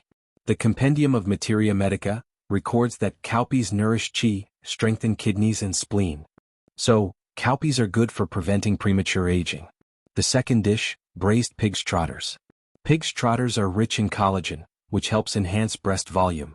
Although Ni Yang already had a nice figure, she still needed to maintain it. The third dish, spicy stir-fried bamboo shoots.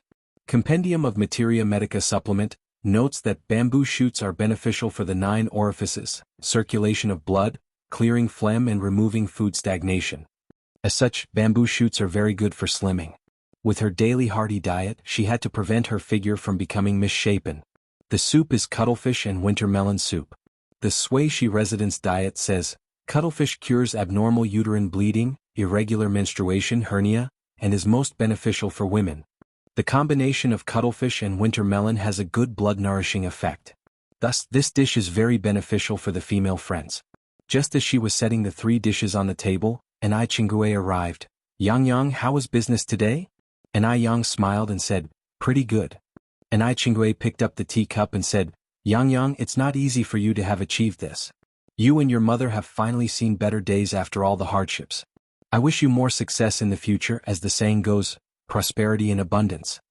From starting with a street stall to owning her own shop now, Ni Qinggui had seen Ni Yang's growth. Others might think it was easy for her to make money and buy the shop in less than half a year. However, only Ni Qinggui knew how hard it was for Ni Yang to attain this success. Every morning she woke up between 2 and 3 o'clock. Before dawn broke, she was carrying 400 to 500 kilograms of soup to market. Rain or shine, she never took a day off. Without seeing it firsthand, it would be hard to believe that a 17-year-old girl could be so hardworking and endure so much. Her resilience was even beyond that of average adults. Ni Qinggui had never admired anyone before, but Ni Yang was the first. Ni Tsuehua and Ni Yang raised their glasses. Thank you, Sister Qinggui/Auntie Qinggui. Chapter 192. Marketing Strategy: Buy a House to Save for Wife. _6. After dinner, Ni Yang went back into the kitchen to prepare the ingredients for Mrs. Mo's breakfast the next morning. The next morning, Ni Yang was up before 3 o'clock as usual. Firstly, she had to prepare breakfast for old Mrs. Mo, and secondly, she had to go to the shop early to prepare the fish soup and noodles. There isn't a business owner who doesn't rise early. In the deep autumn at 3 o'clock, it was still pitch black outside. There were no street lights in the rural area, and there was not a person on the road. Occasionally one could hear the strange cries of birds, like the howling of ghosts and wolves. If it were anyone else they would probably be scared out of their wits. But Yang was not afraid. In her previous life, what had she not experienced? In fact, ghosts are not the scariest things. What's truly terrifying is the human heart. At 4 o'clock, Yang arrived at the shop. She started simmering sour plum soup, preparing sour fish, and soon the small kitchen was filled with warm steam. Although Yang told Zhou Qingshang and Wang Jinfang to arrive at the shop by 6 o'clock every morning, they were there at 5. Since Yang was so good to them they couldn't be ungrateful. One should know how to repay kindness. Seeing Wang Jinfang and Zhou Qingshang, Yang exclaimed surprisingly, "Aunties, why are you so early?" Wang Jinfang and Zhou Qingshang immediately started helping. "We're used to getting up early at home and we can't sleep. It's better to come early." Both Wang Jinfang and Zhou Qingshang were mothers of several children.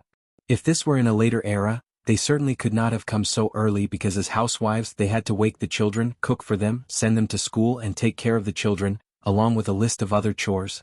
But at this time it was different. The children of this era were especially resilient. Normal children of 5 or 6 years old could cook by themselves. 7 or 8-year-olds were even more adept at working. The few of them worked together and soon it was 6 o'clock. As soon as the door to the noodle restaurant was opened, the waiting customers rushed in madly. Another busy day had begun. Li Gongqing was earlier this morning than yesterday, and when he delivered the meals to the Mo family, it was only a little past 8. There were guests at the Mo family today, a woman in her 30s, slender, with her back to Li Gongqing, her face somewhat unclear, but seeming pretty from her silhouette. "Old lady, this is today's breakfast." As Li Gongqing's gaze slid over the woman's face, he couldn't help but feel a chill on his scalp. He could not have imagined that the face of this woman could be so. It was beyond description. If he had to describe it, it looked like a toad's skin. Her face was filled with big and small pimples, and her forehead was covered with acne marks and pockmarks. Ordinary people also suffered from pimples, but most would have only 2 or 3. Like her, with a face full of pimples, Li Gongqing had never seen before. It was too ugly. "Aunt, seeing that you and Xiaodai are fine, I am relieved." The young woman spoke softly, her voice gentle as water. Li Gongqing was stunned again. This woman is Mrs. Mo's niece from her maternal home, Lin Pingping? What was known was that Lin Pingping used to be one of the top beauties. When did she become like this? This was too horrifying. With these complex emotions, Li Gongqing left Mo family. Inside the house, the conversation continued. Old Mrs. Mo sighed. "Ping, what exactly did the beauty specialist say about your face?" The most important thing for a girl was her face. Speaking of this topic, Lin Pingping also sighed. She didn't know how much money she had spent for this face, how many skincare products she bought, but they were all useless and it was getting worse and worse. She had been like this for over a year, and her relationship with her husband was deteriorating. Her husband didn't even want to touch her for 5 or 6 months. He bluntly stated that she was disgusting. Last month, for fear that her face would be contagious, he forcefully separated their rooms to sleep. She didn't know how much she had suffered from her mother-in-law and father-in-law. Now there at her in-laws, even her food was served in a separate bowl. If it were not for her aunt Mrs. Mo supporting her, her husband would have divorced her a long time ago. The purpose of her visit to the Mo family today was to check up on Mrs. Mo and Mo Hudi, and also to warn her in-laws that she had someone backing her up. Although both her parents died, Lin Pingping won't allow herself to be bullied.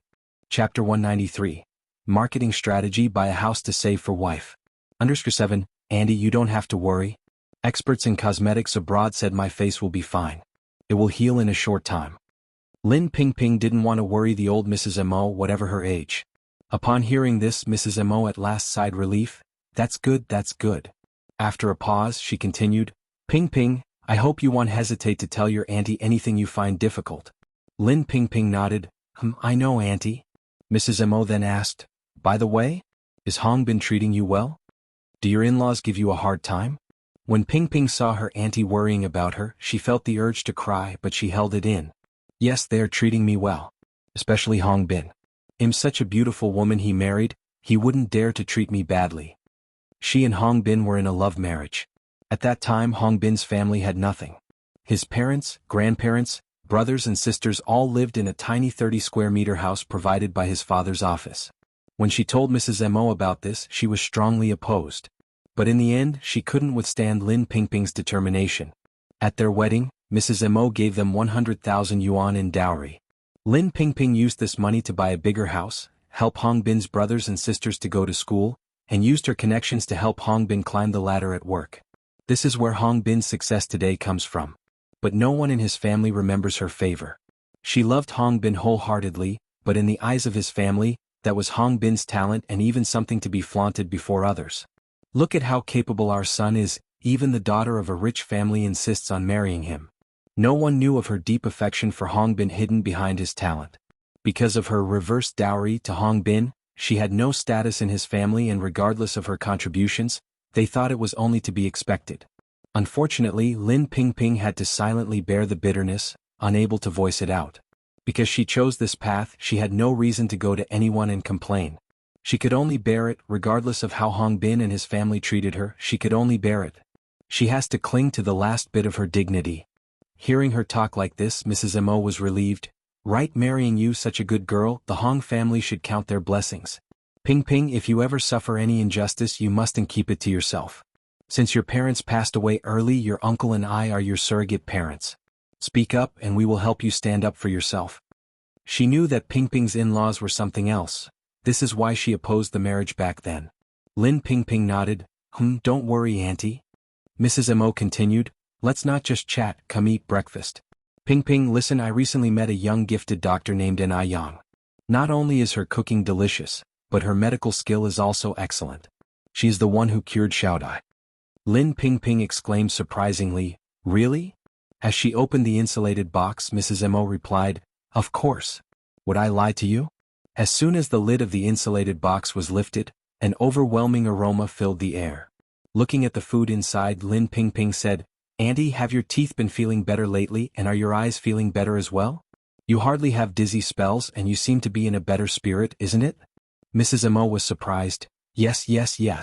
How did you know? Lin Pingping smiled. I could tell by looking at the food. The food? Mrs. Mo was puzzled, then she said, Right. And Yang does cook delicious meal.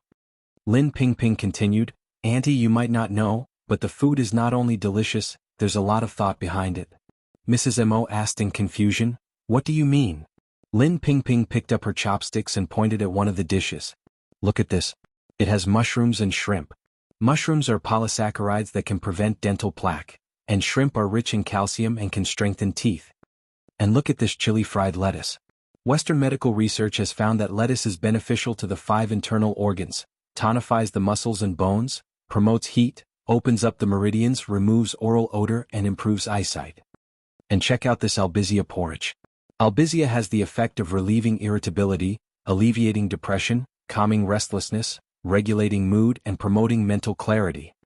As a Western medicine practitioner herself, Lin Pingping could tell at a glance what benefits certain foods provided. From this, she could tell that the chef's thoughts were meticulous. The meal she prepared was suitable for seniors, and she must have done some research beforehand. Upon hearing this, Mrs. Mo was stunned. Does the food really have all those benefits? Yes. Lin Pingping nodded. Do you think I've been practicing medicine all these years for nothing? Mrs. Mo's eyes were filled with surprise. No wonder she has been feeling healthier lately. The food must have been well combined. And Yang really put a lot of effort into it. The most touching point to Mrs. Mo was that Yang had never tried to earn credit for this in front of her. If Lin Pingping hadn't mentioned that, she wouldn't have known that there was such insight hidden in ordinary food. And Yang is truly a blessing to their family. Thinking of this, Mrs. Mo couldn't help but smile again. Lin Pingping continued, by the way, Auntie, I heard that something happened to Xianxia. Is she doing better now? Chapter 194, How to be an Onlooker. Bubble TL. Hearing this question, the smile on old Madame Mo's face gradually faded. Not yet. The doctor didn't rule out the possibility that she might fall into a vegetative state. She is currently still under observation. A vegetative state? Lin Pingping was quite frightened. How could this happen? Li Xianxia is only 20 years old this year.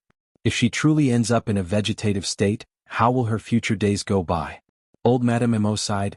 Xianxia has always been quite an obstinate child. This situation wouldn't have occurred otherwise. Lin Pingping reached out and held old Madame Mo's hand. Auntie, don't worry. Xianxia is a good girl. She will definitely be okay. I hope so. Old Madame Mo sighed softly. Come, let's not talk about this anymore. Let's eat. Lin Pingping nodded and served old Madame Mo a bowl of porridge before serving herself. Having received excellent etiquette training, Lin Pingping didn't make any noise while eating.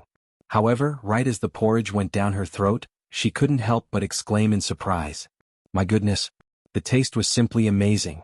Lin Pingping had never known that a simple bowl of porridge could taste so delicious. She immediately reached out and grabbed some lettuce heart. The lettuce heart was cooked to perfection. It was crisp, refreshing, with a tinge of spiciness that winded around her tongue and teeth.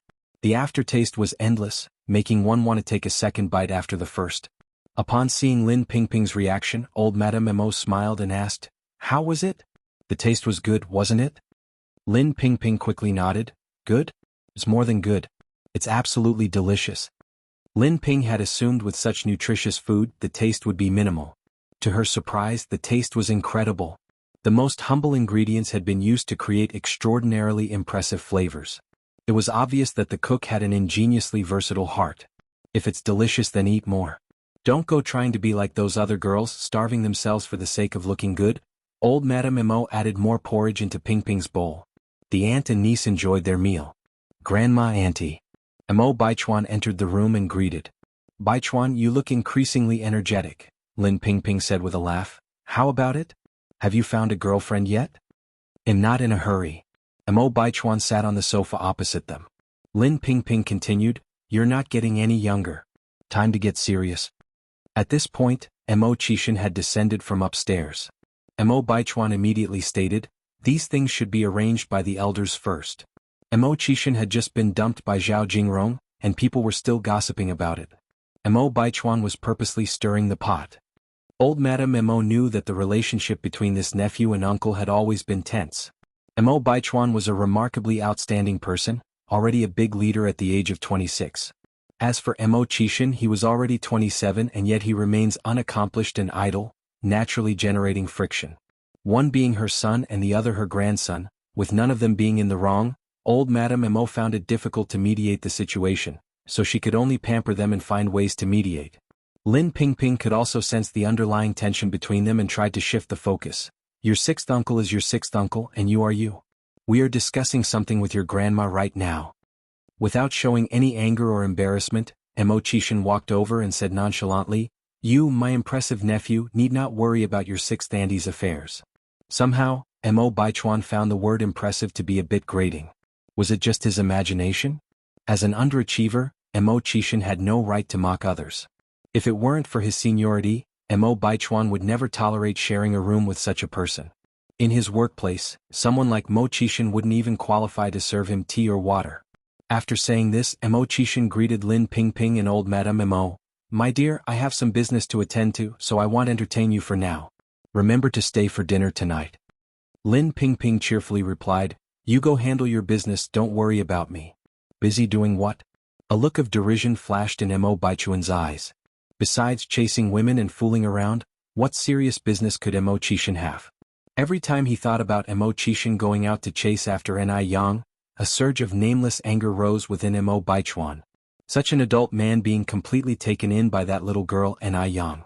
No wonder he was still a good-for-nothing at 27. You're tuning in to the Phantom Sword Chronicles YouTube channel. Don't forget to subscribe and join us on this journey to catch the most captivating stories.